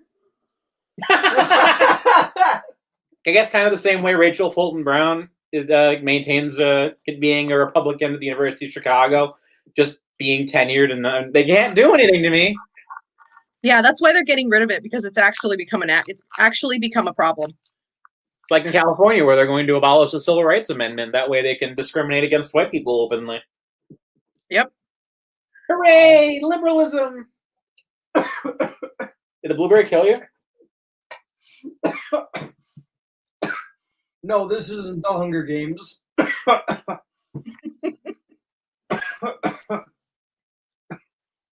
I got ABC running on my spare computer in the background. For some reason, it's showing a trailer for The Mandalorian. This isn't news. I don't know. Well, it's certainly less controversial. I'll give it that much. I don't want to kill myself while I'm watching it. You want to kill yourself right now? No, but saying I do gets you more views, or should. Drama. So Michigan, I'm on Fox. So Michigan has 14% in. Donald Trump at 57%. So Biden's 41. Wait, Virginia? Michigan. Oh, Michigan. Michigan? Yeah, Michigan. I think Minnesota goes red. Do you need some water or something? You sound like you're dying. It went down the wrong pipe. I'm fine now. Do I need to perform the Heimlich? No, I'm talking. I'm going to perform the Heimlich anyway. Anyway, I was going to say I need more drink, but I haven't finished the last cider. I'm stone cold sober, so. You monster. This is a drunk stream. I know. Why am I the only one drinking heavily? I will have a celebratory bourbon when all my expectations are fulfilled. At 3 a.m? Oh man, if this gets dragged out into the middle of the night, I'm gonna be pissed because I got early morning Bible study at like 6 a.m. Oh, I'm not staying the whole time. I'm not staying till 3 a.m. I got work in the morning. Obviously, I mean, I don't want this to be a super late stream one way or the other just because I gotta be up early. I just want to see Florida, Ohio, or Florida, Pennsylvania, and Michigan, because that's gonna answer my question or not. Once I've seen those, I can reasonably go to bed and be like, okay. That's going to be the winner. I can sleep on that. But until then, I'm wide awake. A whole bunch of prairie states just got called for Trump, which is not surprising. Yeah. Which ones? North Dakota, South Dakota, Wyoming, Nebraska. Do you need the Heimlich again? I'm good. He sounds like he's dying. He really does. I'm gonna steal some of your water. You monster. Yeah, I know. Oh, New Mexico got called for Biden. Oh no, New Mexico got called for Biden. Wow. Whatever will we do? He may not survive. I don't know. Land of enchantment, indeed. Oh, blue. Because it's next to Mexico. Is that really why? Huh? I said, why is New Mexico blue? Is it because it's next to Mexico? I don't think so, but be wrong. Why do you think it's blue? I'm seriously just curious. Oh, New Mexico always goes blue. I don't think they've ever not been Democrats. Well, Reagan, but I'm always going to bring up Reagan. Oh my gosh, my friend Crystal just sent me a screen cap of a tweet on Twitter. By the power of bisexual cow people, I command you, Texas, to become blue. Please. Hey, I respect the politeness. Well, it's in all caps, so it's not very polite. It's more of an order, really. Well, please. It's a little bit more like voluntold. That's a good word for it. It's apparently it's weird that Texas is being called one of the swing states for this election, because I'm like, I mean, obviously there's more of a, it's even Ted Cruz has acknowledged the fact that it's more of a purple state at this point, but still, this election I would not expect to go for Biden. I don't think he's going to go for Biden, but I do believe that it is going purple at the very least. You have a lot of Californians moving into the cities, and it's going to end up being like a California situation. Yeah, I see that. Well, I've heard a lot of people moving to Texas are actually red, so it's probably going to even the state out a little more than people think it would. Like, well, especially a lot of the people that are like fleeing the blue states who happen to be red are just going to Texas. So I think the whole Texas turning blue-purple thing is a long shot, even if it's possible. Probably not in our lifetimes, but I mean, the idea that states don't switch, the party affiliation, that they're always going to be red or they're always going to be blue, that's nonsense. Case in point, California used to be the bluest state, or used to be the reddest state in the union. Yep. They worked overtime to turn California into a red state being held hostage by two blue cities. They worked very hard for that. And they're working very hard to do that to Texas. I mean, they almost got Biden to the Senate. Or not Biden, Who? Beto. Beto. Right. So, too many B's. I'm trying to find something real quick. Nicole Hannah Jones. You were around. Okay, yeah. Here's a tweet that Alkazei was pointing out earlier from Nicole Hannah. You okay? Yeah, I'm good. By the woman who wrote the 1619 Project. One day after this election is over, I am going to write a piece about how Latino is a contrived ethnic category that artificially lumps white Cubans with black Puerto Ricans and I lost you there. Guatemalans, and helps explain why Latinos support Trump at the second highest rate. In other words, they ain't Latino. Yeah, it's like I wrote in the article I did this morning, that was published this morning. The one about putting on the clothes or the mannerisms of a group, and suddenly you have become that group.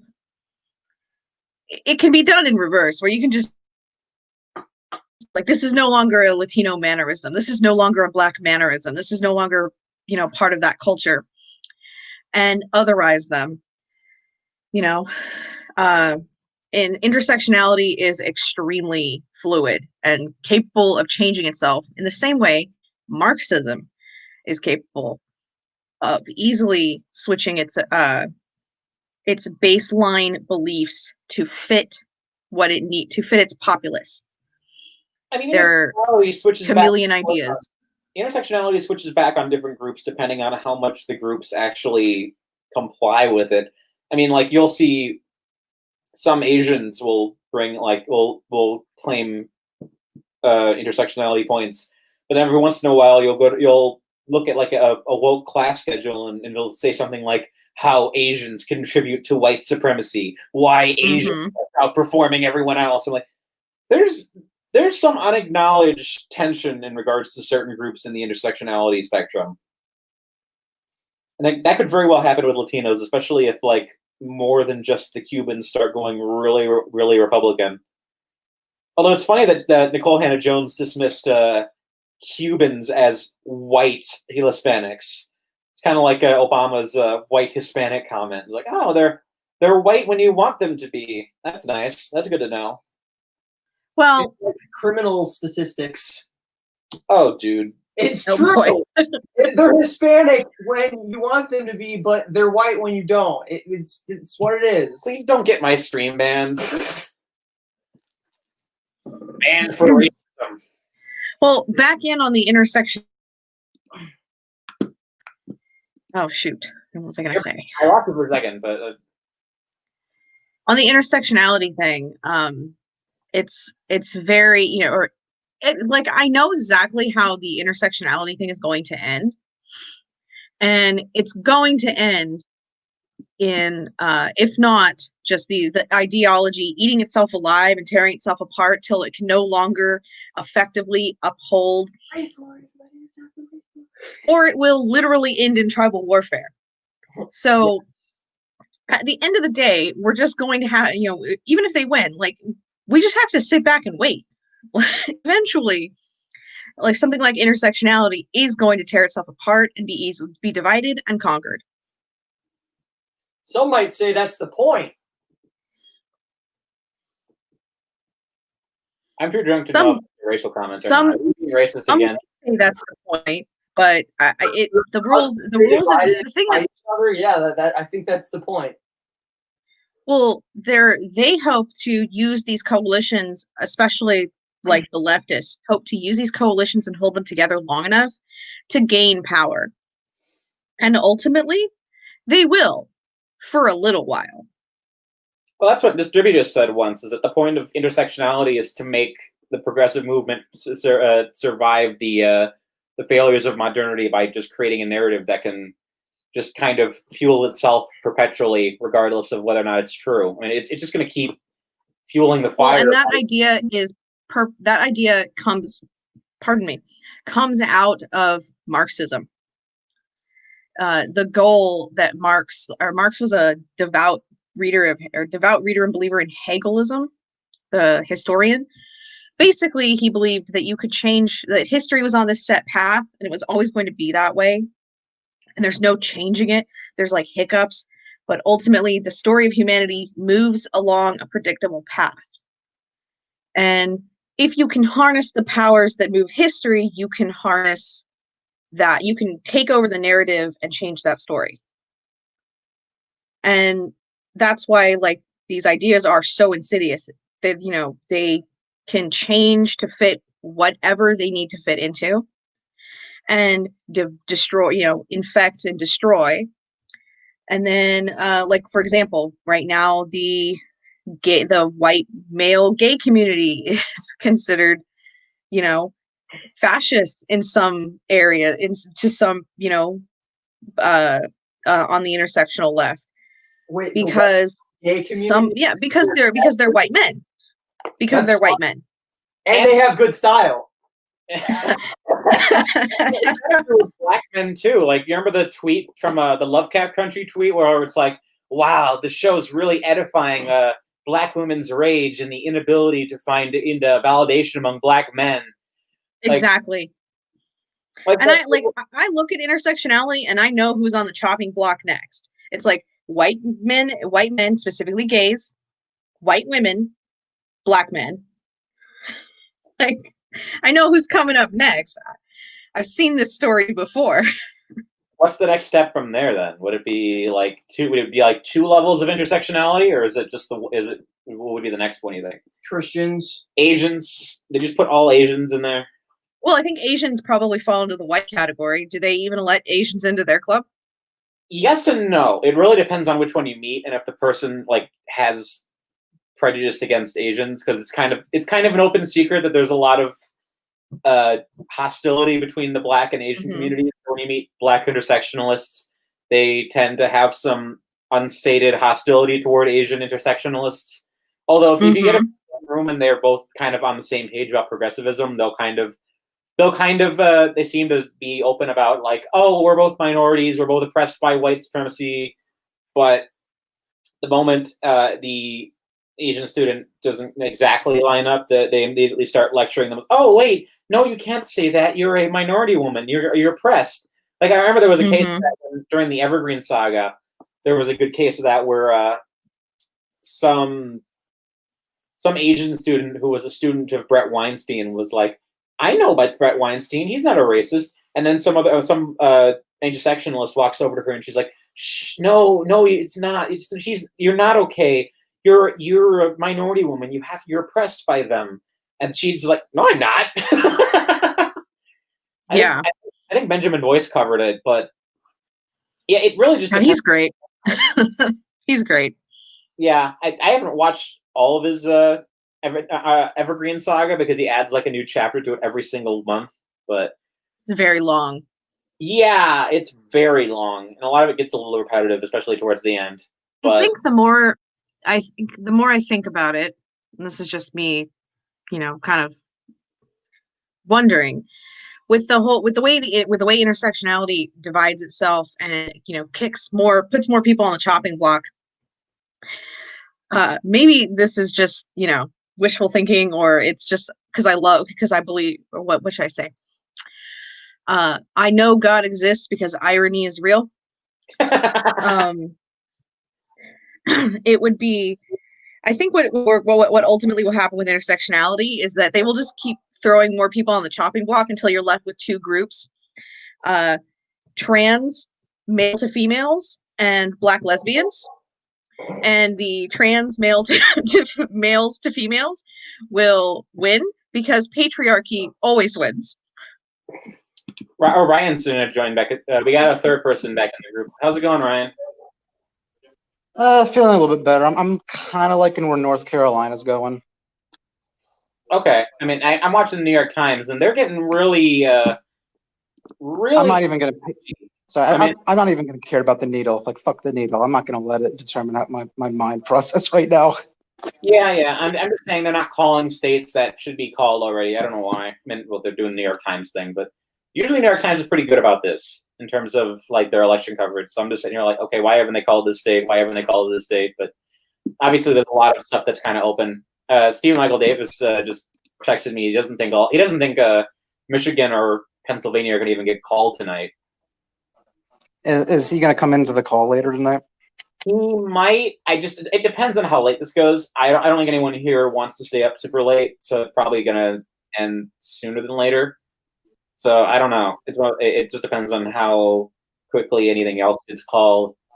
Like if this ends up being a situation where like Pennsylvania, Michigan, Florida all kind of get dragged out for like a couple days, I'm not staying up for that. Like we've already been going for 2 hours. Like I said, I don't need to. I'm not providing minute-to-minute coverage of something that's going to take days to hash out. Yeah. What is your thought on the moment? Like, what do you think is? Anna thinks it's very, very much Trump at the moment. What are you feeling right now? Don't know.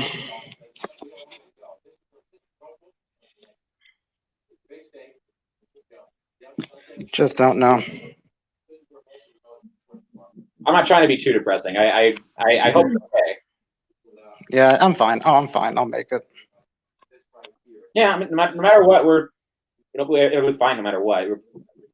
Yeah.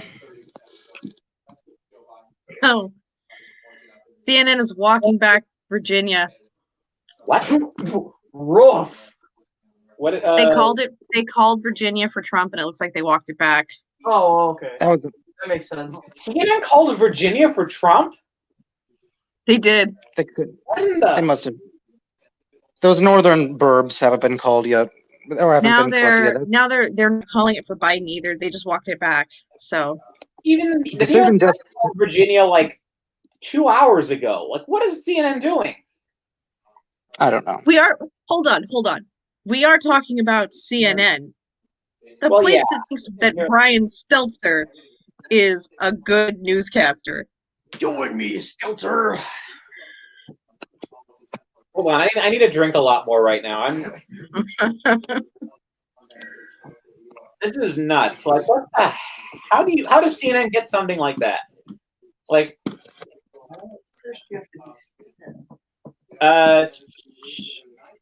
Marjorie Taylor Greene, Republican, wins Georgia's 14th congressional district. I'm not keeping that close of the Republican race at the moment, or the Senate race at the moment, but I don't. Yeah, to be perfectly honest, I am actually far more interested in the Senate and what do you call him? House. The House. Thank you. Yeah, I'm actually a little bit more interested in that right now. What do you think that's going to? I mean, I already kind of know how this is gonna go. Like, I think we gained 3 seats max. I think Red gains 3 seats. I'm pretty sure they're gonna hold on to the House, but I think we maintain the Senate. That's fair. Oh my gosh, my dad texted me from downstairs. What are we being too loud? No, he thinks I was cheering at it that Virginia was going to go red. I'm like, no, I wasn't. I was laughing at CNN for thinking it was going to go red.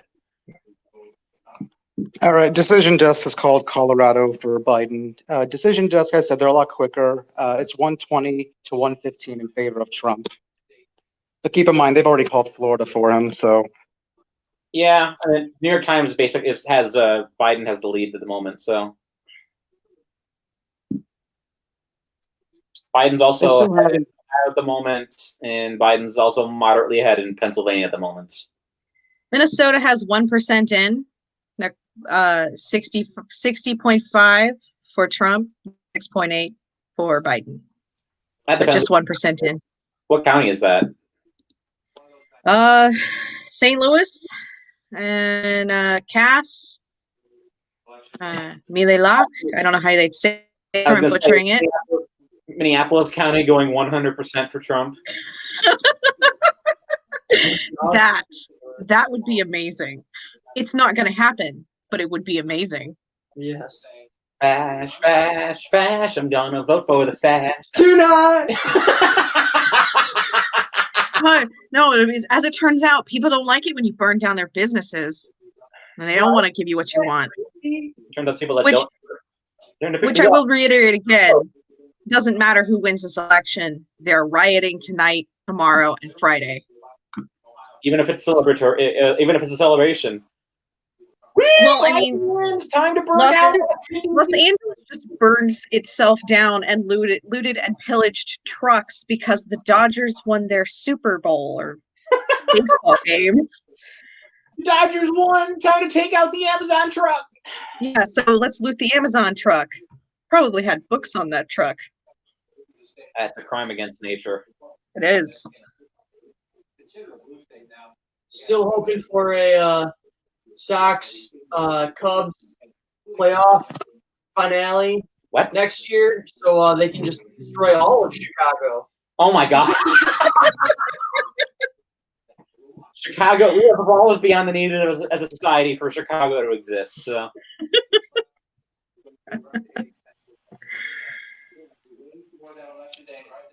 It would make it a lot easier to be in Illinois if Chicago didn't exist, because then suddenly, like, where do you live? Chicago?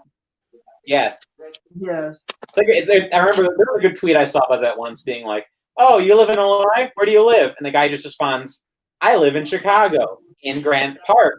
I live inside the Bean. It's like, that's the only thing people know is Chicago. Even though you live like 50 miles away from it and you never go there, but. Where do you live? Oh, Rochelle. Where's that? Well, it's by Elburn and Aurora and. Oh, so Chicago. And, yeah. Chicago. Yeah, Chicago. Even though you're 2 hours away from Chicago. Yeah. So Chicago. Right.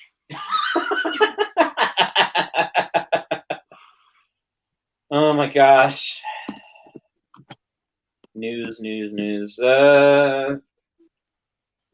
Madison Cawthorn, Republican, wins North Carolina's 11th congressional district. Yeah. I don't know. I don't even know if it's a House or Senate. Let's check in on Laura Loomer. She lost. Ah, yes, she lost. Jeez. Yeah. Does anyone Well, this is a weird statement. No, right-wing congressional candidate Laura Loomer is not a Democrat from the Sun Sentinel. What? What? Read this. I want to know what this is. That sounds nutty. Oh, Someone is trying to trick Democrats into casting a vote that they certainly would regret. For far right-wing conspiracy theorist Laura Loomer. Okay. A blue card passed out to voters in Palm Beach County lists which Democrats to vote for, but it includes Republican Laura Loomer. Oh my gosh. That kind of sounds like something that Laura Loomer would do, just because it would be funny. What's her claim to fame again? I remember she did something. Is she the one that interrupted the Julius Caesar performance? Yes, shouting, "You are Goebbels, you are Joseph Goebbels," or something like that. Oh yeah. Oh my God. In what could probably be called the most cringiest thing I've ever seen in my entire life.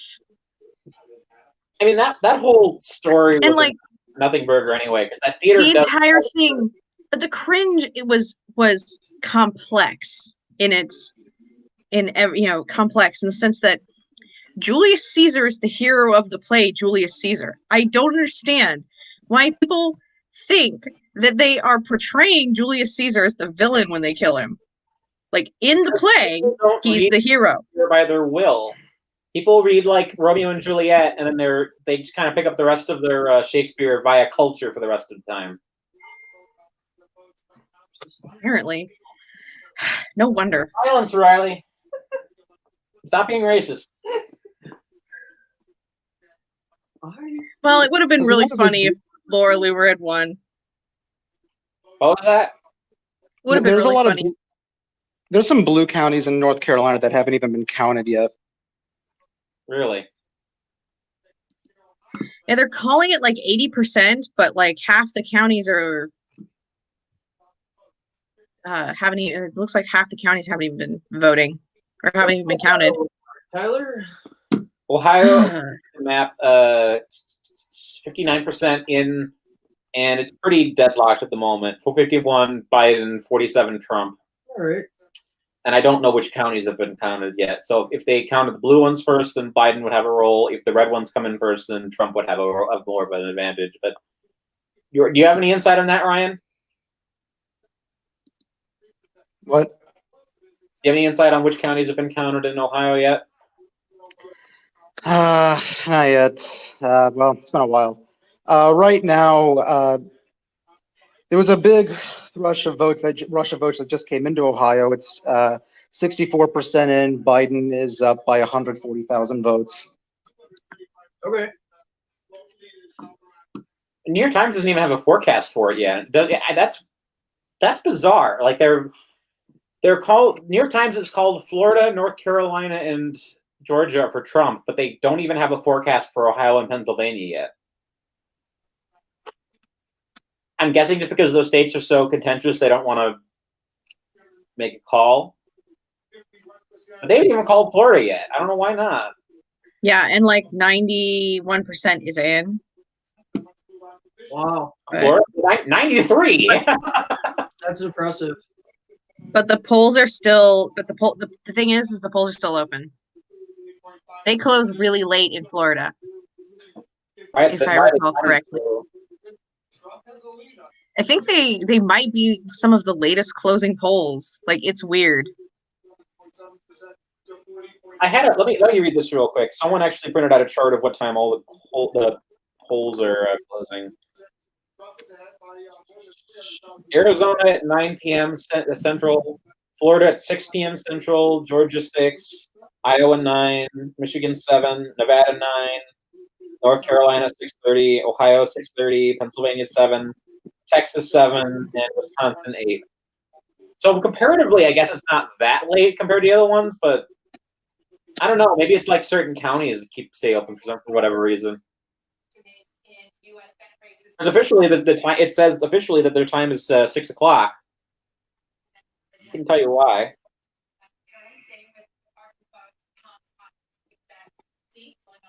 Yeah. A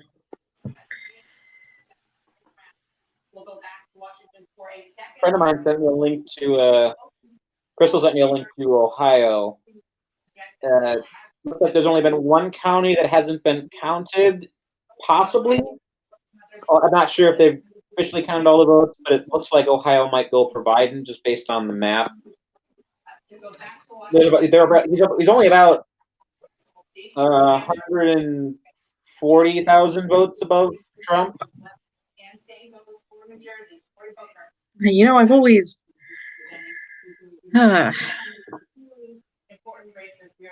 What? Ohio? Or? Oh no, I was going to say something mean about Ohio, but I can't talk because of where I live. So.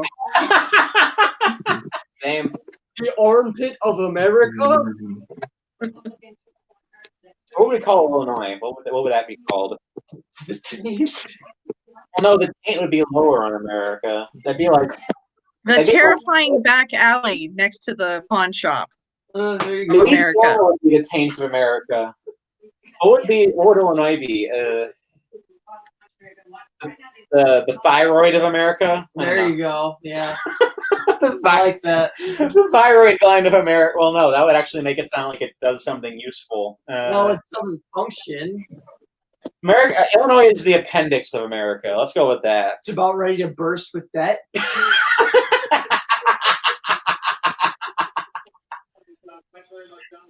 Hey guys, What? Chelsea Handler went topless What? to encourage you to vote. And I'm a fascist now. That's great. 50 Cent is still a simp. That's all I gotta say. And Riley has left the building. I'm not. I'm still there. I didn't die. What? So why did Chelsea Handler? Okay. To encourage you to vote. I'm looking at a picture of her wearing nothing but I voted stickers. Why would you do this? Because I'm on the New York Post. And it looked funny, so I thought I'd look at it. Did they actually have the photos? I wouldn't actually want to see them, but oh Lord. He's asking for a friend. No, I'm not. I don't want to see Chelsea Handler naked.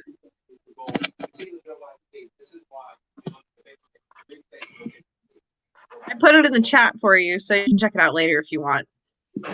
I'm not going to check it out later. It sounds gross. It is pretty gross. Mostly just embarrassing for her. Hillary Clinton goes naked in New York to promote Biden. Like, I don't want to look at that. Again, I'm reminded of the Antifa lady who stood in front of the Portland police and splayed her vagina to own them. And I'm just confused about how that's supposed to work. The almighty power of feminine sexuality shall Apparently. defeat fascism. She maybe gives that to me, then I could get more people to vote for Trump. Oh my gosh. I'm not drunk enough for this yet. Through your biological warfare. There you go. Family show, darn it. I don't know. Welcome to the drunk stream. Rated E for everyone, except for the part where Ryan's dropped the F-bomb in the first 5 seconds, and that's not E for everyone. What are you hearing, Ryan? I don't know. Not really feeling any more confident regarding Ohio or North Carolina. I think Stephen Michael Davis might be right. I think a lot of these states are just not going to get called tonight. I'm getting a little bit more confident, I guess, with North Carolina, just because there's running out of time. Biden's got, I think, a 57,000 vote lead. I think there's still 12% of the vote. That's makeable, but there's still, from what I'm looking at least, there's a lot of oh shit, scanning again. Yeah, there's still a lot of other vote. There's still a lot of votes, like I said, in blue counties that have not been counted yet. Jeez, there's a 0.5 division on Texas between Trump and Biden. Rough. If Texas actually goes blue, I'm gonna blow a gasket. Trump won DC, as if that's shocking, or not? Biden won DC, as if that's shocking. It isn't. But I mean, my prediction was wrong. The writing didn't predict Trump's victory. How is that even possible? I'm supposed to be right about everything, darn it.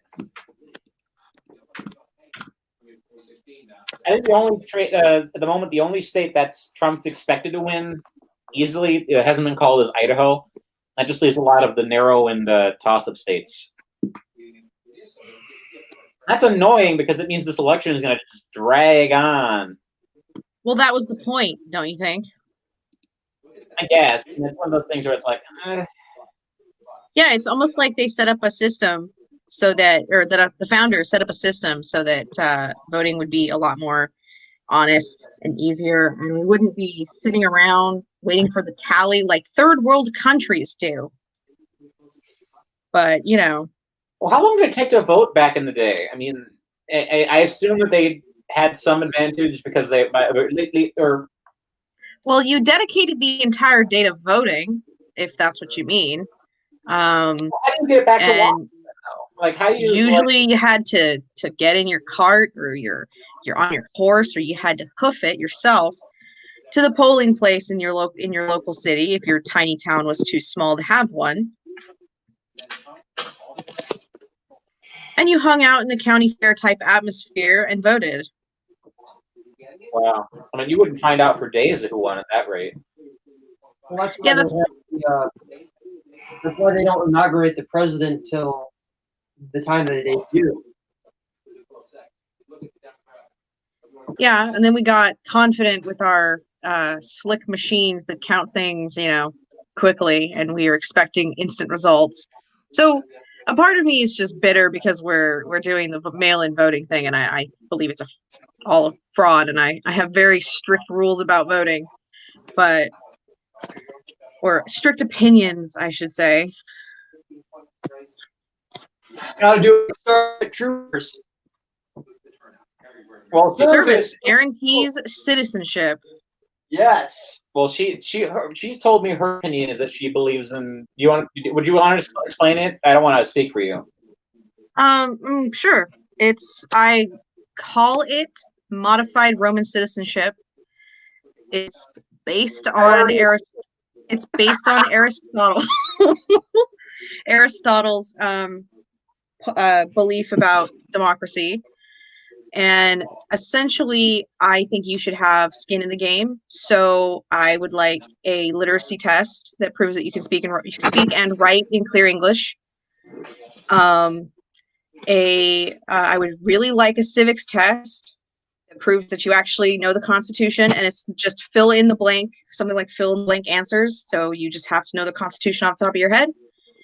And I would also like you to have paid income tax for at least 6 months before voting.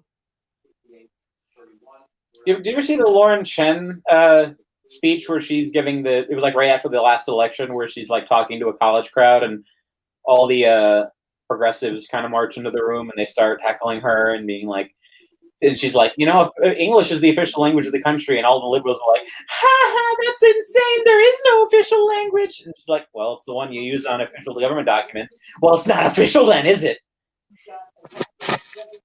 Do you ever want to listen? Yeah, well, no one was ever accusing any of those people of being brilliant. I'll send you the video for commentary on it, because that segment is just hilarious.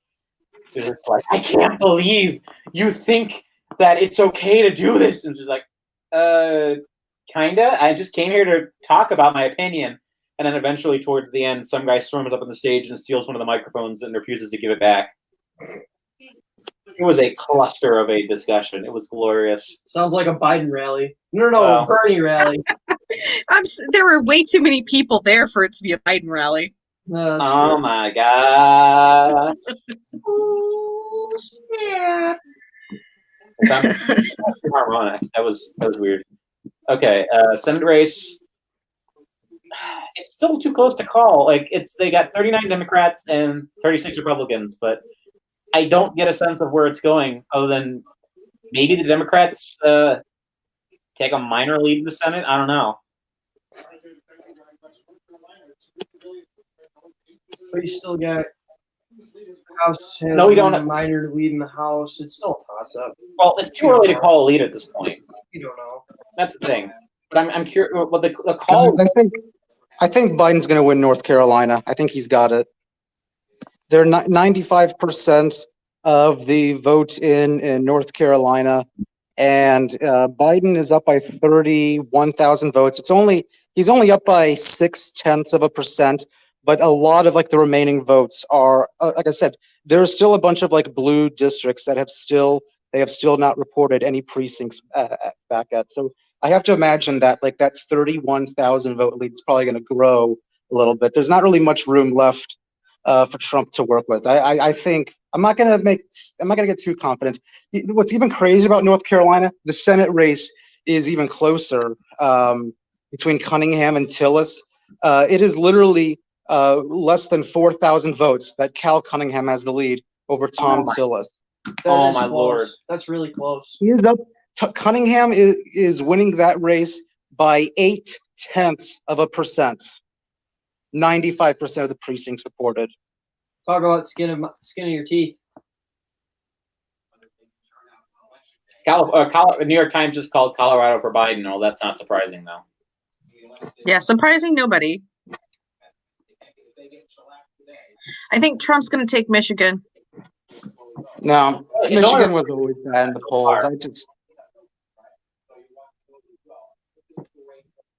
Michigan's, I think, going to be the easiest one for Biden to take for swing votes because Hillary only lost Michigan by like 11,000 votes.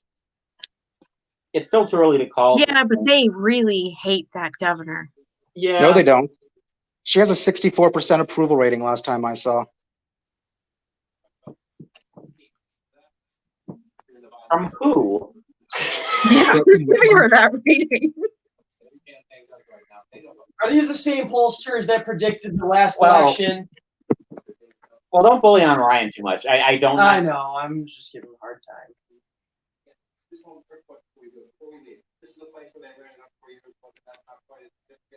Well, wait, send me the Whitmer poll on Twitter. I'd like to read that.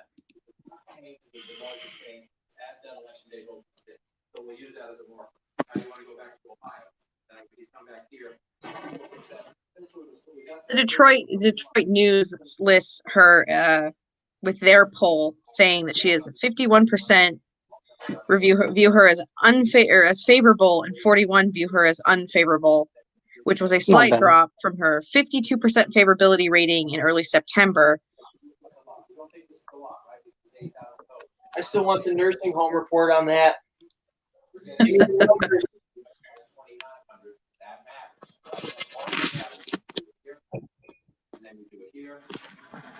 Coronavirus. Well, it sounds like Ohio might just barely edge out for Biden. Maybe. My friend Crystal's texting me, and she's saying that the last county just came in, and it went for Trump, but it sounds like it's gonna be really narrow from the sound of things. Well, and I don't know enough about how these other states are going to tally all their mail-in ballots, or which states are even doing. Are all states doing mail-in? I think so. Yeah. Well, at the moment, Ohio only has a 13,000 vote difference. Rough.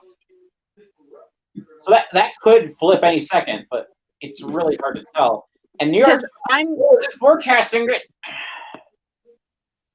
Dirty commies. Which one?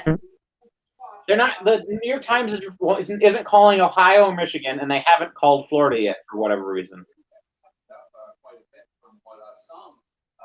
They're not going to call Florida. They're going to hold out on Florida as long as they can.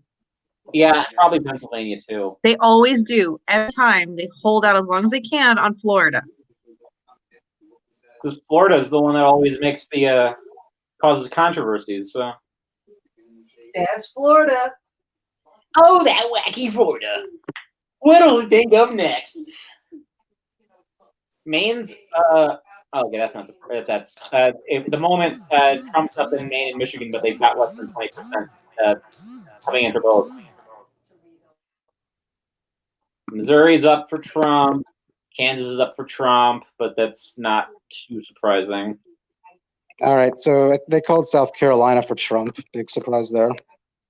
Really? Yeah. The New York Times already called that. But... I'm going by decision desk.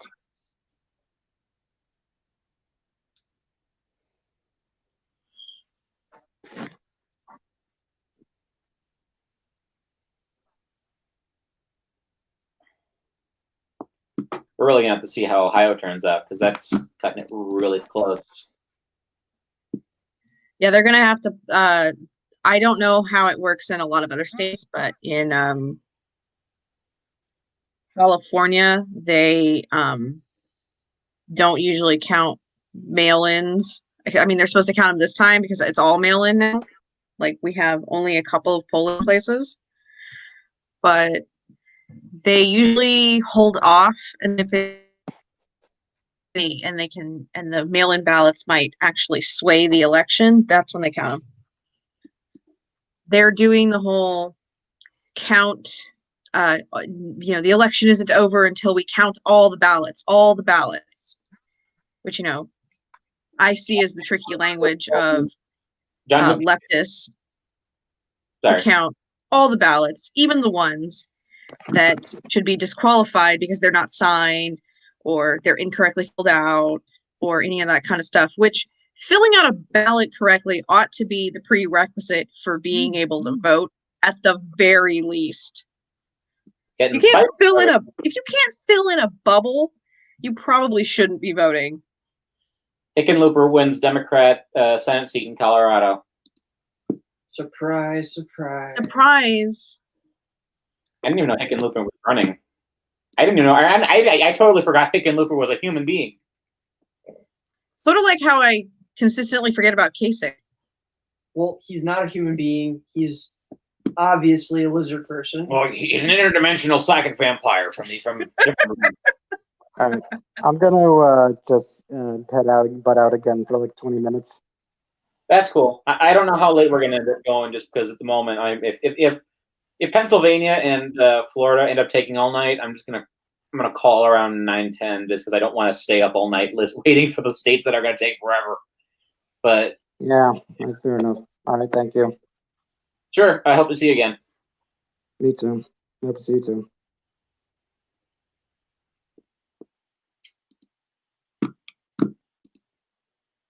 Hope he's doing okay. It kind of sounded genuinely disappointed. I promised myself I would be nice. Good girl. Ilhan Omar won re-election. Yeah, well, she did buy all those ballots. At least I'm glad her investment paid off. Oh my gosh. Spicy. Oh my god. I mean, was that ever really in doubt? But no, absolutely not. I keep hearing people saying that there's ethics investigations against her, but I never heard anything actually come of it. Is she the governor? No, she's the representative. Minnesota. Yeah. Oh, we got Wandering Rescue back. How's it going, man? I'm actually feeling awesome. I'm starting to think Trump might have this. The fat non-fat ratio is completely off now, but yeah, I still think Biden has a chance. I think it's a toss-up still, but I think I don't know. Maybe I'm overhyping. I have to see more data a little bit, but I think now it's gone from a Biden slight win to like it could be either way. The problem at the moment is Ohio, because that's Ohio is probably going to go for Biden. Like ABC's reporting red Ohio. Right. So here's the thing about Ohio. So remember how how Biden had a 10-point lead, and then now it was slowly eviscerating. Yeah. That's because Ohio counts the mail-in ballots first. Now they're counting election day votes. So that yeah. Ohio might go Trump on that. Yeah. Oh, the biggest thing we have to sorry. I'm sorry. Yeah, sorry. Go ahead. Because the left is terrified of COVID, which is the most hilarious thing to me. So they're not doing they are more likely to vote, already from just, usual if it's an option. They pick absentee ballots, they pick mail-in voting because it's just easier, it's more convenient, right? And they don't have to take time out of their day. So they're more likely to do that anyway. If they've counted all the absentees and all the mail-ins, and now they're just working on the people who showed up at the polls, that's going to probably end up going Trump. Yeah, that's even now. It's it now the question. I think it's not a question. It's not a question of who's going to win Ohio. It's going to be how much does Trump win it by? Because if Trump only wins it The by, numbers just changed on it too. I love it. My aunt's gonna go nuts. She lives in Ohio. She's gonna lose her shit. I mean, at the moment, New York Times only has the difference about 13,000 votes. So if you're right, wondering, then Ohio's going to go for Trump in a big way, but it's really hard to cast. Yeah. It seems like I don't know. I feel pretty white pilled. Yeah. I don't. We don't have anything to complain about. I know. You say there's a chance. Yeah. I don't know why North Carolina was decided to be, took some cyanide or something, but like, I mean, I think it's still gonna go Trump, but like Florida like surprised me as fuck. Like, holy shit, Florida absolutely demolished. Like, this is not even like, oh, I'm gonna tippy top, I'm a tease. It's like, no, I'm gonna go all in for Donald Trump. Fast. I'm gonna vote for the fast. Yeah. Ooh. I keep thinking I just fended Rusky. That's rare. Yeah. Yeah. According to AP, 72% reporting for Ohio, and Trump's up by almost 2 points now. Oh my god. So, Oh man.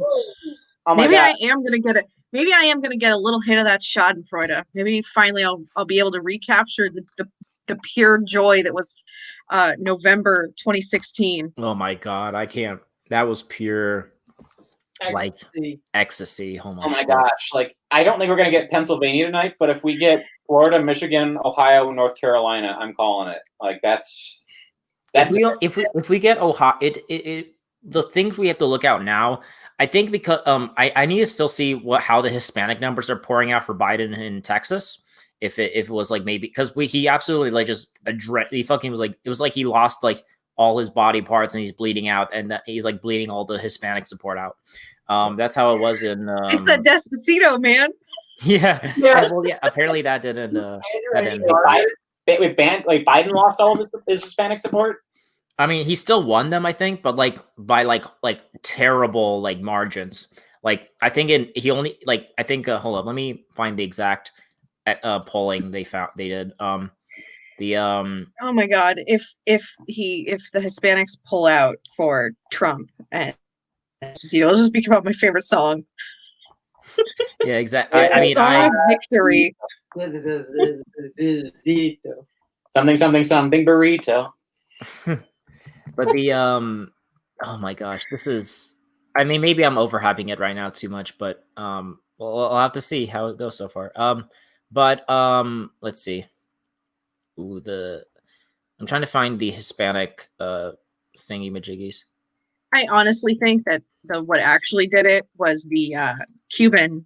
Cuban American. That was exactly what happened. Speaking at the RNC, that was an amazing speech. And then on top of like all of the violence going on in the cities and the destruction, and seeing these black-clad rioters, that there are some old school Cubans who had some flashbacks. Oh yeah. And went like, is there a big no, I'm not doing this again.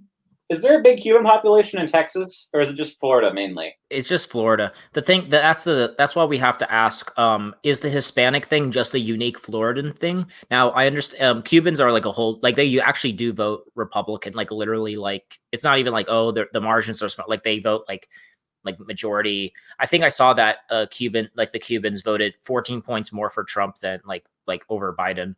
And before it was like only like 2 or 3 points in 2016. I think what happened was that in 2016, Hispanics legitimately thought that Trump was going to actually deport everyone who was Hispanic, because they like bought it. Like the media was like, you're going to all get deported and get put into concentration camps. And then like that obviously didn't pan out. And then they're like, oh, well, this guy's actually pretty cool. Someone made a good point that in Canada, the Conservative Party is trying to appeal to the Asian vote there by trying to portray the Liberal Party as the pro-Black party. And, a lot of people think that, you know, the liberals think that they're going to unite all the non-white voters, and then like we're going to take down, you know, all the white people, and then it's like, oh, actually, it turns out these people actually don't actually like each other as well. It's like turns out it's not just. So anyway, I think that's one might refer the Democrat Party as the party of the old white man. Oh yeah, that's what they're trying to portray it as, but it's what I think what the Hispanics might be thinking is that, well, from what they saw over the summer is that the Democratic Party is the pro-black party, and they're like, well, you know, because Hispanics actually are, to me, Hispanics are mostly just honorary white people, basically. We just kind of Okay. Wow. I mean, it's true though. I mean, they're pretty much white, but in fact, there was some like liberal reporters like melting down. It's like, oh, we artificially created the Hispanic category. They're actually white people, and it's they were like melting down because like they broke heavily for Trump and all that. So on that note, I'm gonna eat a Mexican candy. So. I'm trying to find the. Well, I know some who they vote Republican because their parents voted for Reagan because he gave them amnesty. So I mean, maybe that's worth something. Yeah, Let's see here. Apparently, Susan Collins is winning her race. No, that's good. Yeah, apparently. Oh, that's a surprise. I actually kind of wanted her to lose it just so it's a lesson. Where do you guys live in the same state in Illinois? I'm a Californian man. Oh, California. Well, rest in peace. Rest in peace. I have these ideas about like whenever when Californians move to different states, I have mixed feelings about that. On one hand, there's two types of Californians who leave, and it's like one type we should be sympathetic towards, and one type we should like absolutely like deny them like human rights. The thing is, whoa, okay. I'm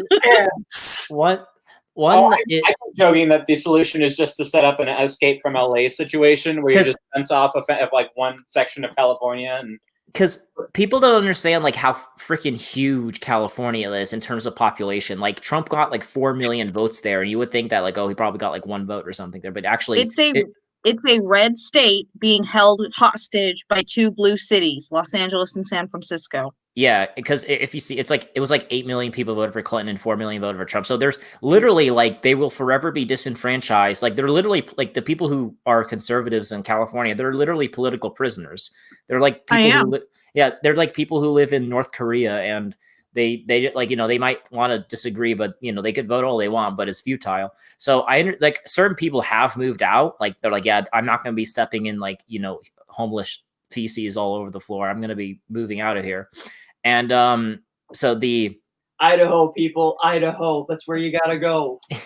Yeah, so you're gonna get Ruby Ridged if you go to Idaho. Like my uncle or my aunt, she lived in California her most of her adult life, and then she moved to Texas, and the big thing was the taxes, and and so it's like those types of people who actually kind of understand, who are conservatives, are like, yeah, we should like welcome them with open arms and all those. But then there's like these types of someone who lives in California. I can assure you, like, I'm a good example of someone who I lived here my entire life. I don't have any scruples on this whole, like, immigration is a good example. A lot of conservatives and Republicans in other states are like, well, they came here and they were babies, the dreamers. Yeah. They didn't know, that it wasn't their fault, blah, blah, blah. And I'm like, they're here illegally. And because I've seen my my state be destroyed by illegal immigrants, and not all of these people who've come here are awful, terrible criminals. Now they got off on the wrong foot. They're criminals because they broke over the border illegally and they didn't wait in line like the millions of people who do wait in line. Yeah. So I do not have any patience for that kind of weakness. I even consider, I'm like, you're being too compassionate. I have no mercy. I've got no mercy for the enemy. No succor for the weak. No mercy for the sick. So I'm Machiavellian in some ways. But it's that's what happens in California. Like you're so isolated that you become you harden in your beliefs. Like no one is ever going to change my mind. It's never going to happen because I've actually lived in a state like I've lived in this place long enough and seen it deteriorate to a point that is actually heartbreaking, and it's a beautiful state. It's just absolutely trashed. Yeah. I feel really bad for you guys, but I feel bad. I feel bad for both of y'all because you both live in like probably the most like democratic states in the like California and Illinois, and I don't live in a solid democratic state. I live in like one that's like not a California Democrat one, but like something. It's like It's like the Democrats trying to win Missouri. It's possible in like some sort of like fairy tale scenario, but I live in New Mexico, so. Well, as one of the things I can say is I don't need anyone to pity me. I need the conservatives and the Republicans in other states to harden their positions, to be strong, and to make good choices. That's all I need you to do. I don't need pity. I don't need to be rescued. I don't need that kind of stuff. It's one of the main problems is that people vote for weaker Republicans like Mitt Romney and then are surprised when he betrays you because he's a weak Republican. Oh yeah, we need stronger. Like this is why I really love Trump because I mean if you can tell, but I really love him because yeah.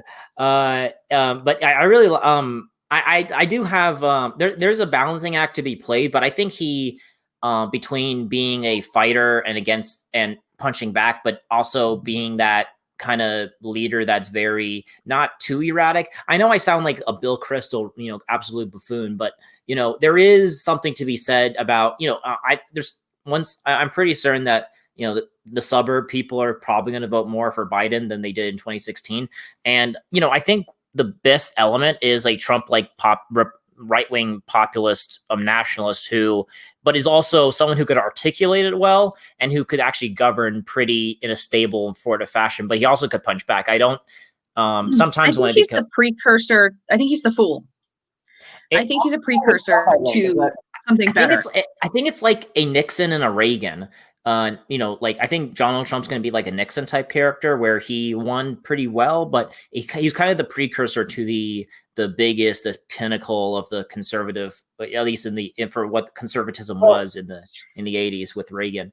I think to me, I want Tucker Carlson to run, but he's never going to do it though. Yeah, he's never going to run. I think we talked about this wandering, but the problem with Trump is that he's just so unfocused. Yeah, exactly. Trump could do damage if he realized exactly how every thing he says is going to be reacted to. But he just kind of says stuff and gets a reaction, and he doesn't really focus that reaction in any sort of way that might be beneficial to him. The problem with Donald Trump is that he's a businessman, and in business, you can actually get stuff done by just saying things, and in politics, it doesn't work that way. Also, he's a boomer, so we have to take a little bit with a grain of salt. Send all the boomers away. Oh yeah, if the boomers... I'm on the boomer question. It is now illegal to be a boomer. The Aryan super happen as long as Trump's in office. What is this? The Netherlands? Were you putting in euthanasia? Oh my gosh! The Aryan super soldier won in North Carolina. Wait, what? The Madison Crawford guy. He's wheelchair bound. Yeah, he's the youngest U.S. representative since like the 90s or something.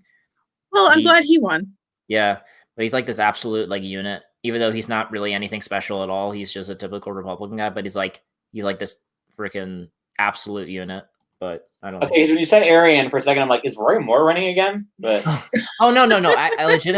Like Madison Crawford legitimately is like this like freaking like muscled up like blonde blue eyed like like Aryan super Aryan phenotype.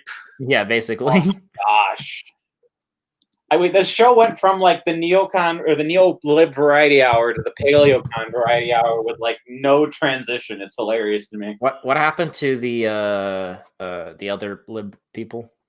Alkazei ran off to do another podcast, and Ryan's having a rough night. So I think I think he's okay, but I think he wanted to just kind of focus on the election for a while. Oh, I thought like Ruff and I'm like, oh, I didn't know Trump's gonna hurt him that bad, but I mean, Alkazei and Ryan were both really convinced that Biden was going to win, like 90% sure. So I'm sure they're probably going to be in for a rough day. I was almost certain Biden was gonna win, but I mean, was not for 1 minute. that Biden was gonna win. Yeah, not for 1 minute. Absolutely not. The Speaking of the people devil, were I'll be right rolling back. up to those rallies. Hey, The people Alkazei! rolling up to those rallies Hello. were it was an astronomical numbers of people going to Trump's rallies.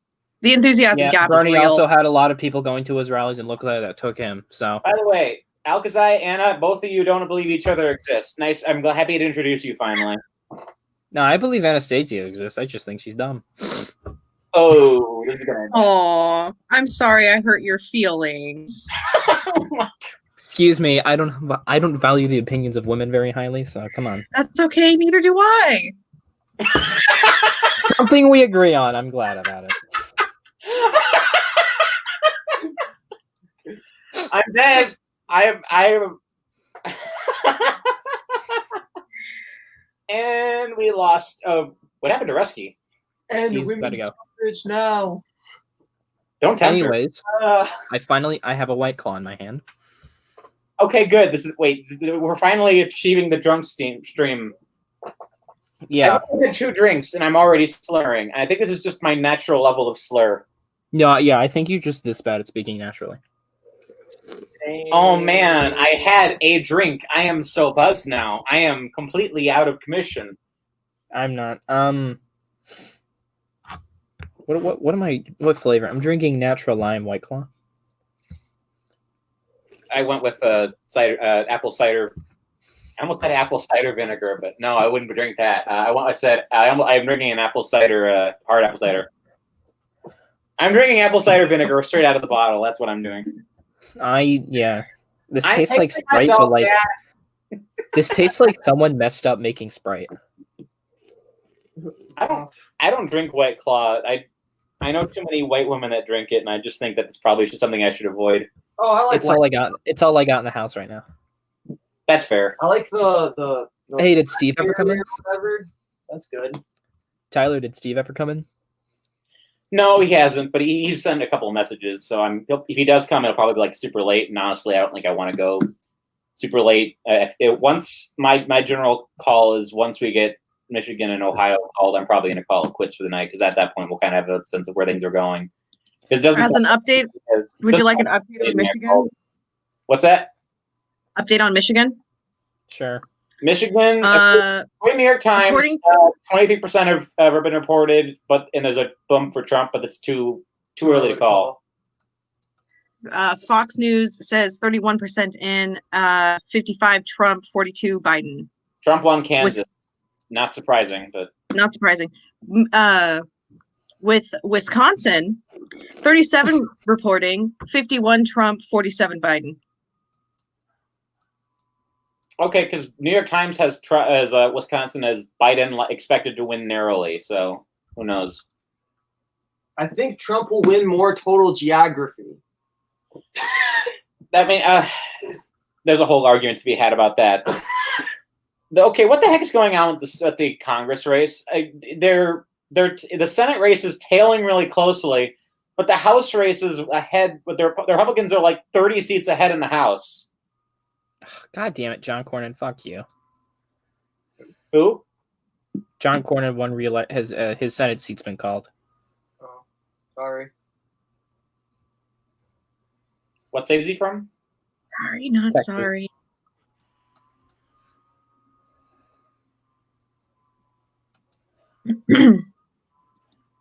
All right, the race in Georgia is starting to tighten up now that the Atlanta suburbs are starting to report. That wasn't reporting initially? No, it wasn't. Fulton County's still at 32%. still looking at Trump. That's where Atlanta is. New York Times is still calling it for Trump, so Well, don't listen to the New York Times fucking speedometer thingy. It's dumb. well.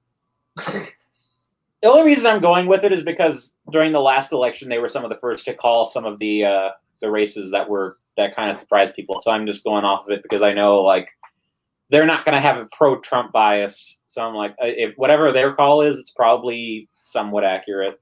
Who are you using?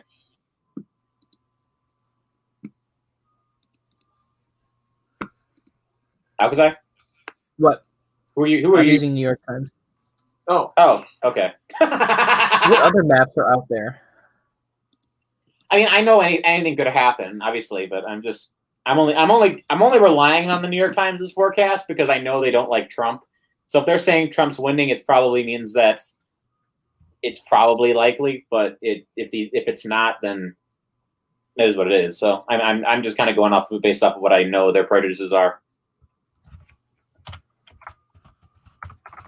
I mean, they still haven't called Ohio and Florida yet, and that's weird. Or Texas, but Texas is pretty tight at the moment.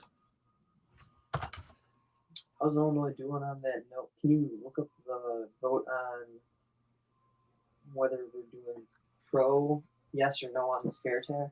Yeah, I don't know what the fair tax vote is, but you can look it up on that computer. I set up the spare computer so you could be my teleprompter guy. I'll be your Jamie. You can be my Jamie from Look that shit up, Jamie. I still haven't watched the Alex Jones episode, but I need to, because apparently there's that moment where Jamie looks up some random things that he said. And Alex is right. And Joe Yeah. Joe is just like, oh my gosh. Alex Jones, I feel like he's right like 70% of the time. I mean, he's freaking crazy, but Oh yeah, but he's right 70% of the time, I feel like. I don't know. Some of the things he says are crazy. I know, but sometimes those crazy things are true. Do you really think that there are psychic vampires out there that are controlling the Democratic Party? The Democratic Party are feeding gay frogs to George Soros. That way they can control. Base George Soros. I want some of those gay frogs to eat.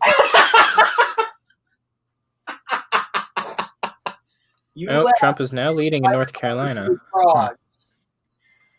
Trump is leading in Pennsylvania. What? Trump is leading in Pennsylvania. What the? Oh my gosh. Oh my gosh, this is getting weird. 50 to 47 with 20% or with 27% reporting. AOC won re-election, which is not surprising. Oh, yeah. Don't worry. She's no Rosa Luxemburg. I mean, I was kind of holding out that it was possible that that Republican income that was trying to challenge her might win just because it would be funny, but nah, she's going to win New York just because it's New York. Are people in New York really that dumb? They're liberal. Yes.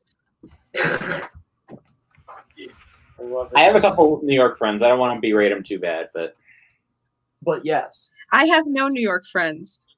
New York, you're a useless state, and if I could cut you off, I would. I've heard upstate's lovely.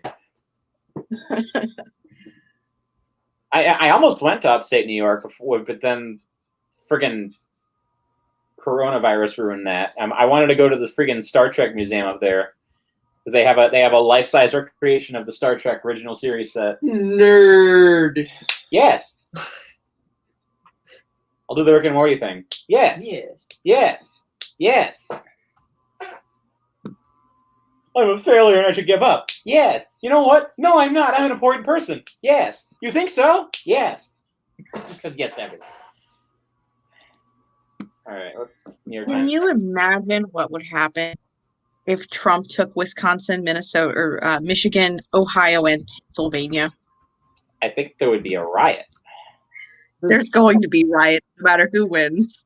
Well, there've already been riots in D.C. Wait, Tyler, shit. yeah. Biden's leading Arizona by 10 points. What the fuck? Tyler, in your own words, yes. Well, those are my ears. I quote to quote. Well, like, You find anything on the flat tax yet? no. Why they don't? I can't find a election report on it. Why are they relitigating the flat tax in Illinois?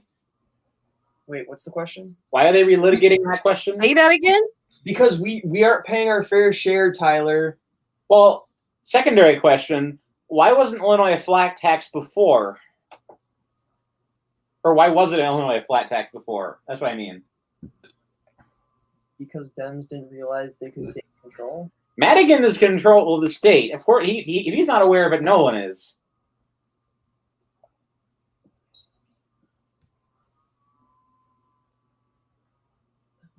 It's probably too early to call. I mean, To call what? Illinois has already been called, but they're only saying that 29% of the votes have been reported. So, apparently, when you look in the New York Times, if you click on the state, it'll zoom in. Don't they all do that? I didn't know this. I am the Wait, Joe Jorgensen is winning in Wabash County. What the fuck? Who? Jorgensen? Yeah. That's it. Illinois Constitution passed before Speaker got power. I'm going to have to explain what that means. I think it means exactly what it says.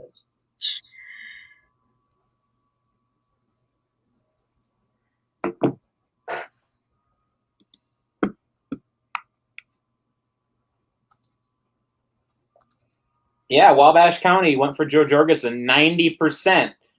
50,000 votes for for the Libertarian candidate. That's what we should all be talking about. Let me see. Wait. In Illinois, Joe Jorgensen surge.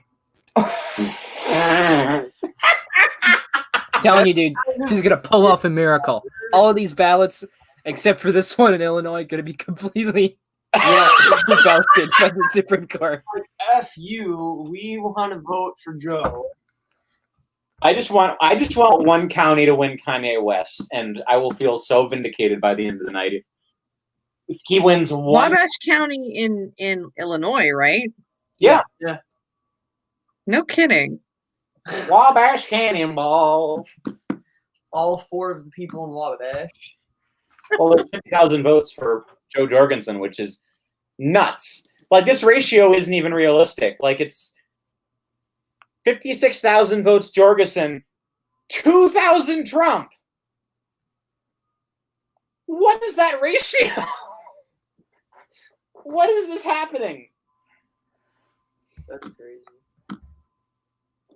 Chicago's blue. Well, yeah, and of course Chicago's blue. What did DePage go for? That's not surprising. I voted for red, so that's all that matters. Is I did my part.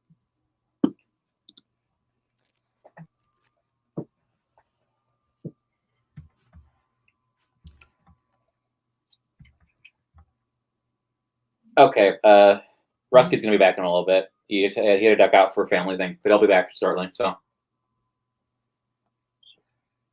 I am not doing a good job of keeping track of this. New Jersey votes to legalize recreational marijuana. I'm surprised there are any states left that's not legal in at this point. Like, that's one of those issues. Like, I'm just surprised it's still even like being like argued against. Like, I don't like just Republicans just get off of it, let it be legalized, and like my grandpa's super hardcore on that issue, being like, "Oh man, imagine if everyone's driving around high in the streets," and I'm like, so they'd all drive really, really slow. There already are. Like, they're not. It's not like it's everyone I know. Everyone I know under the age of like not everyone, but like 90% of the people I know under the age of 30 are smoking weed like 90% of the time. Can you confirm this? Apparently, I have a lot more sheltered people in my life than you do. Well, I went to college, so yeah. Yeah. And a lot of that college buddies do a lot of weed, so. That sounds right, but yeah, I don't. I wouldn't be surprised if the people at my old church did a lot of it too. But your current church, my old one, but Freaking communists. You know what I mean. But yeah. So I don't know. This is kind of interesting, just to bring something else to talk about. So the Chinese yuan is tanking. Why? Good. Apparently, gonna win. That's why. apparently, because it's not looking great for the Chi-Coms. Chinese comms. So that might be interesting. All right, so I guess they know who's gonna win. Oh man, Adam Friend had just posted the National Suicide Prevention Hotline on Twitter. That's all. Oh, I just saw your tweet. He just tweeted the Joe Jorgensen thing. Yes. That is the weirdest thing. Hey, I want to live in that county. That sounds awesome. don't let your memes just be memes.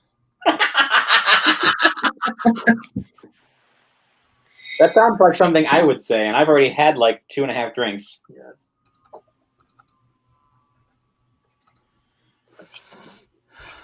I gotta keep my eye on the guest thing because I'm terrified that like someone's gonna sign in and be like, why am I not allowed into the talk yet? And I'm like, oh, there's a chat that you can yeah, I know. write in, so I will try and pay attention to it as well.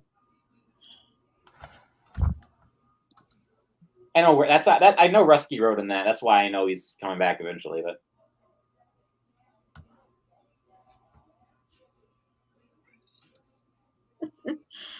oh, the internet's down in the theater. Let me make sure it's going on.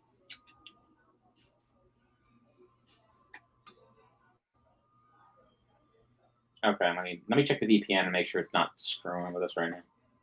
Brought to you by NordVPN. Norton. I don't use Nord. I use Norton. Whatever.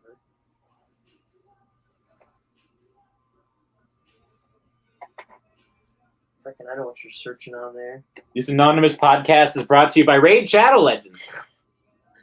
Oh my god! So I was at work today, and I'm keeping an eye on like the news and stuff.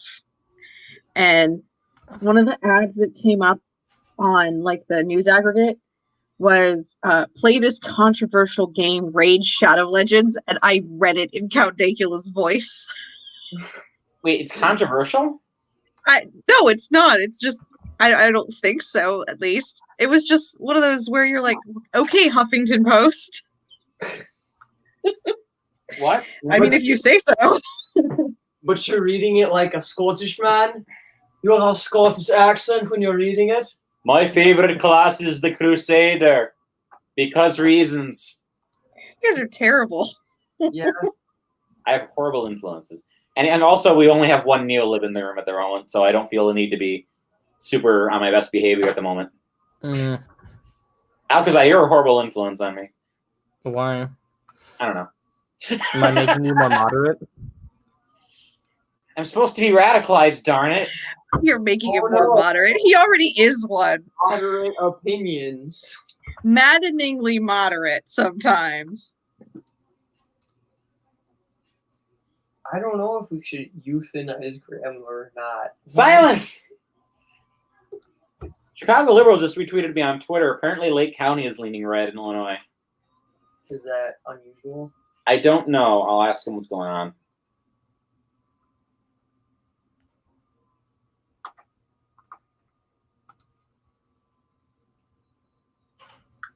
I'll tell you one thing. I'm definitely going to be avoiding Twitter for the next few days. There is a wasteland. I'm probably going to have to mute a few people because I know they're going to be melting down in the next 24 hours. Why? Why don't you just enjoy that they're melting down? Because I'm a nice person and I care about other people's feelings. What is wrong with you? See, this is why I didn't count myself as one of the fash in the room right now. I don't want to be good. I want to be evil. Feelings don't care about your facts, guys.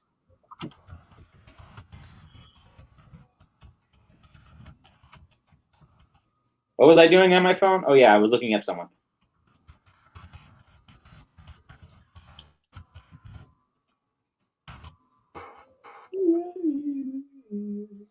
Oh, yeah. Well,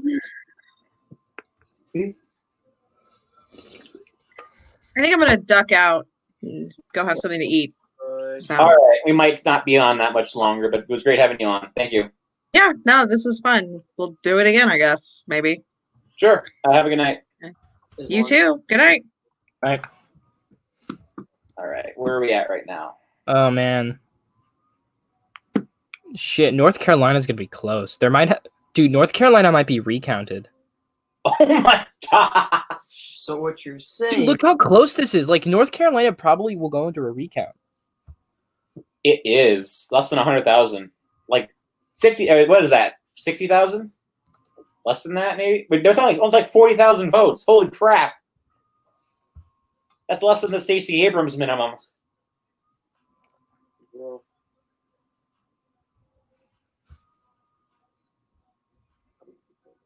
You're gonna head out too? Yeah. All right, cool. I'm gonna see. Hopefully, we can get one more call, and I probably just call it a night then.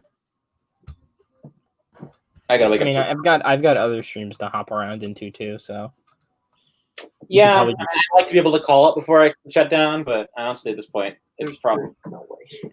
Oh, yeah. did you want to try the wine first? The what? All right.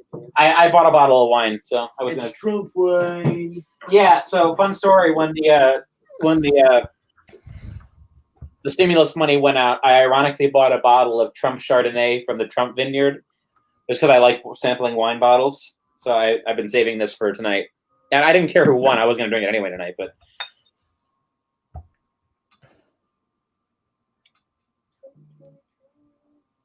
I just like wine. Yeah, we're not gonna know who wins tonight. Oh no. Oh my gosh, nightmare. Dude, we seriously aren't gonna know who wins tonight. Like, some of these races are so fucking close. I mean, at this point, I'd say if Florida's going for Trump, Ohio's going for Trump. If Trump gets Pennsylvania, Michigan, or Wisconsin, I'd call for him at that point. But it's going to be really close. Yeah. It's a toss up in the Rust Belt. Oh, do you have a glass? Yeah. All right. Cool.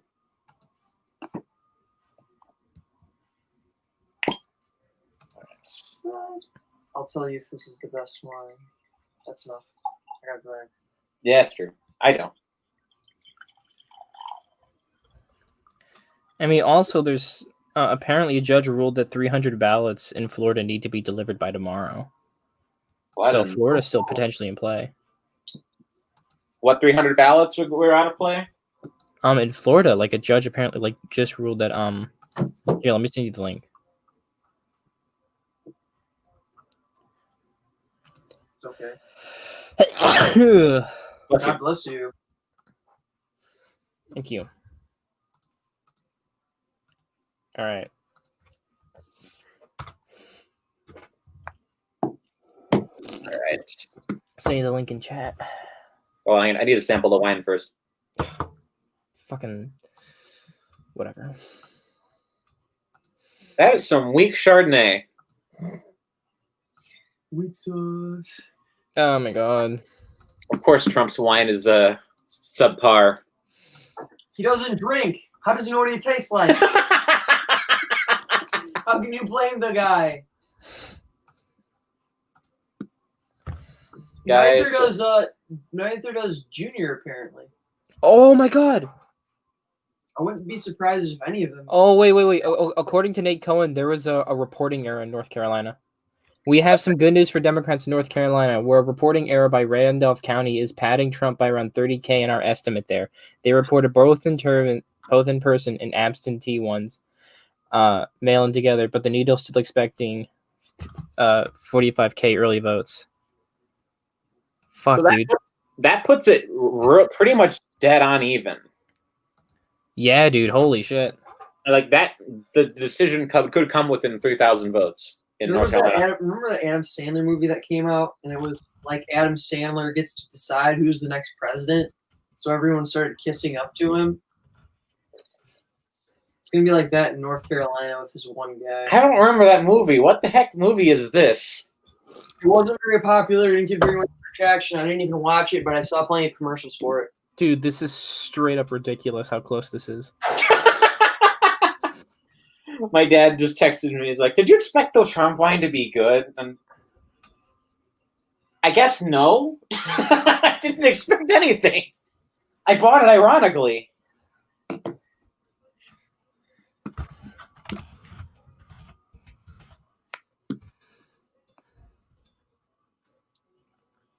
If I want to save the bottle. I need to polish off my Slivovitz this week. I'm almost done with the Slivovitz bottle, which is I made you sample that, right? Yes. The super undrinkable plum wine. Yeah. Which, holy crap! I almost finished the bottle. I think I've got maybe like 2 servings left. Nice. I'm gonna keep the bottle because it looks friggin' cool, but it is the most insane alcohol I've ever tried in my life. How's that White Claw treating you? Tastes bad. I'm getting thirsty now.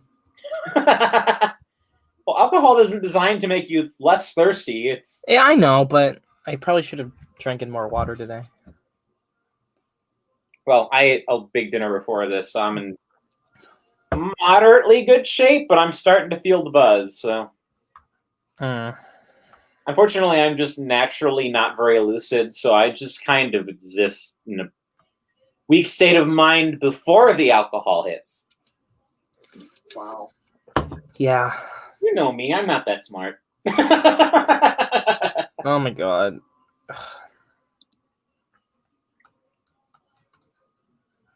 What's woke Twitter saying? No. I don't even want to know what Twitter's saying. Twitter's going to be just... Okay, what the heck is happening with the House race?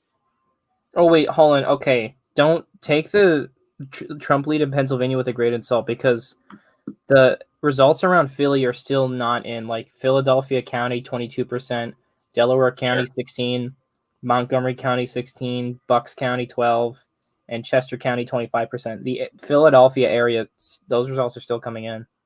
Yeah, at this point, I'd say it's still a toss-up. I mean, hopefully the riots help. We'll see at this point. I don't know. My problem with like assuming the riots are playing to Trump's favor is that like that violence could easily be blamed on Trump since it's like throughout the country and he's like the national leader. Like don't take it with like don't just assume that the riots are gonna help Trump. I think that's like a really I agree. I agree. I mean that's the thing about I just think blaming it on him is illogical, but I know these people aren't logical, so that's the thing about being the president though, everything gets levied on you. So everything is assumed to be an outgrowth of your administration, even if it's not. So that's just kind of the reality of being the president. You get blamed for things that are your fault. You get blamed for things that aren't your fault because you're the president. It's the most annoying thing watching. Oh wait, hey, look at this. New York from the New York Times. The early exit polls of Arizona show voters over 65 prefer Biden by 5 percentage points. In other words, this is not your conservative grandparents over Arizona. Full conservative retirees. I mean, I don't think it's unlikely to call Arizona for Biden at this point. Yeah, I mean, with 75% in and like you're leading by 8 points, like where are you going to pick up those votes to like recover that? Well, if it really at the moment it looks like he might edge out Michigan. So if he gets Michigan, okay, I doubt that because only 20% of the results from Wayne County are in. Yeah, I mean, and that's it. At the moment, it's too early to call it. And Flint only 28, and Genesee County, how the fuck you say it, where Flint is only 28%. Yeah. Only half of the results from Ann Arbor are in. So like, I'm not saying you're wrong. I'm just saying it's possible. I know. I'm just. I would assume either Michigan or Wisconsin probably goes for Trump, either or. And then Florida almost certainly goes for Trump. I think. Oh, Missouri was just called. Yeah, I think. Michigan was like Trump's Indiana. If you get what I mean. Can you elaborate a little? Just because I'm. You know how Obama won Indiana in 2008 but lost it in 2012. Okay, so you think he's going to lose it just kind of based on the fact that it was an unusual win? Yeah. That wouldn't be unlikely. I would say it's a safe bet. Possibly lose Michigan, possibly win Wisconsin, and then also win Florida, which that seems like it's overwhelmingly likely at this point. even though New York Times still hasn't called it, but they're gonna it's like Anna said, they're not gonna call it till the last possible minute. That basically all he needs? Well, it's not all he needs. If he loses, if he loses Arizona, it's gonna put him at a disadvantage. If he loses North Carolina, it's gonna put him at a huge disadvantage. If he loses Texas, he's gonna lose for sure. Yeah, that's not a question.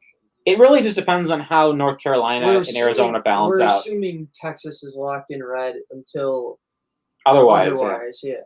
So yeah, it really just at the moment our questions are Wisconsin, Michigan, Pennsylvania, Ohio, North Carolina, Arizona. So there's 6 states in flux, and when we have some answers of that, we'll know what the election was. Right. But beyond that, basically everything else is going to line up how you think it would. Although New York Times is calling North Carolina for Trump, which is, I don't know at this point.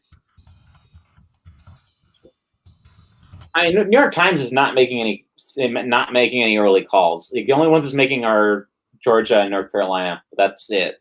The rest of them it's just kind of letting sit to chance. And at this point, all the states that are likely to go one way or the other have already been called. Interesting that Arizona is actually considered an expected Biden to win. So that's pretty much, it's almost predetermined at this point. Well, Arizona's been trending blue for a while now, so it's not news, really. Right. I mean, Alkazei, I talked with Alkazei a couple times about this, that it's very likely that we're going to see in the next 20 years is a movement where the Rust Belt and the northern states like Wisconsin and Michigan are going to go really red, while some of the old guard red states like Texas and Arizona, it's going to be it's probably going to be a migratory change more than anything. Why would Michigan and Wisconsin go redder if it's a migratory change though? Because the people that remain tend to be older and whiter. Got it. Okay, that makes sense. And Texas is probably going to be a purple state in the near future, so it could. Yeah, because a lot of young people are moving to Texas. Yeah. Yeah, no one's. Because the only reason Texas is really sustained red at this point is because of all the migrants from California that are mostly conservative. I mean, it's Texas. Texas is just Texas. Well, the thing is, no. Okay, but most of the most native Texans voted for Beto O'Rourke for the Senate race. Most transplants went for Ted Cruz. So like the people that when people accuse of making Californians moving to Texas, making it bluer, that's just not right. It's actually it's slowing down the process of it becoming blue. I would mildly contest that on the grounds that Ted Cruz was a damaged candidate after 2016, and I don't think there was any enthusiasm for him from his own native state. So I would agree with you that there probably was a lot more native Texas support, but I only think it's probably because of the cities. How much money was put into the campaign over a lot in Beto O'Rourke? Well, so there's that too. Yeah, Beto was. That was one of the biggest races in the 2018 election. So you know what I'm saying. So let's not suggest that doesn't have anything to do with it. Well, look at tonight. Money in politics is debatable at best, but it depends. What do you think about money in politics? Do you think it's a deciding factor anymore, or do you think it's not really? I think it ousted Randy Hultgren in Illinois. Is that a local race or? He held I want to say 17. Who's the black lady who replaced him? I don't know.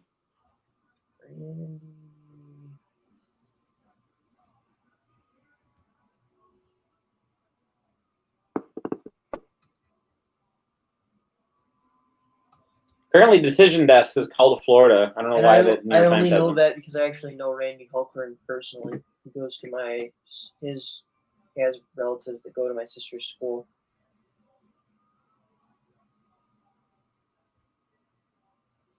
Of course, I can't spell anymore because Governor Roy Cooper reigns re-election as governor of North Carolina.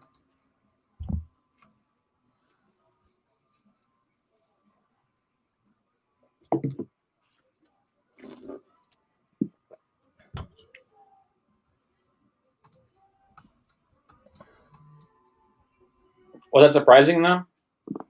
I don't know. North Carolina is going to be really close one way or the other. They got 89% of their votes in right now, and it's within a point. Yeah. And the gap is decreasing. It just decreased by a point. I mean, by a 0.1. Good Lord.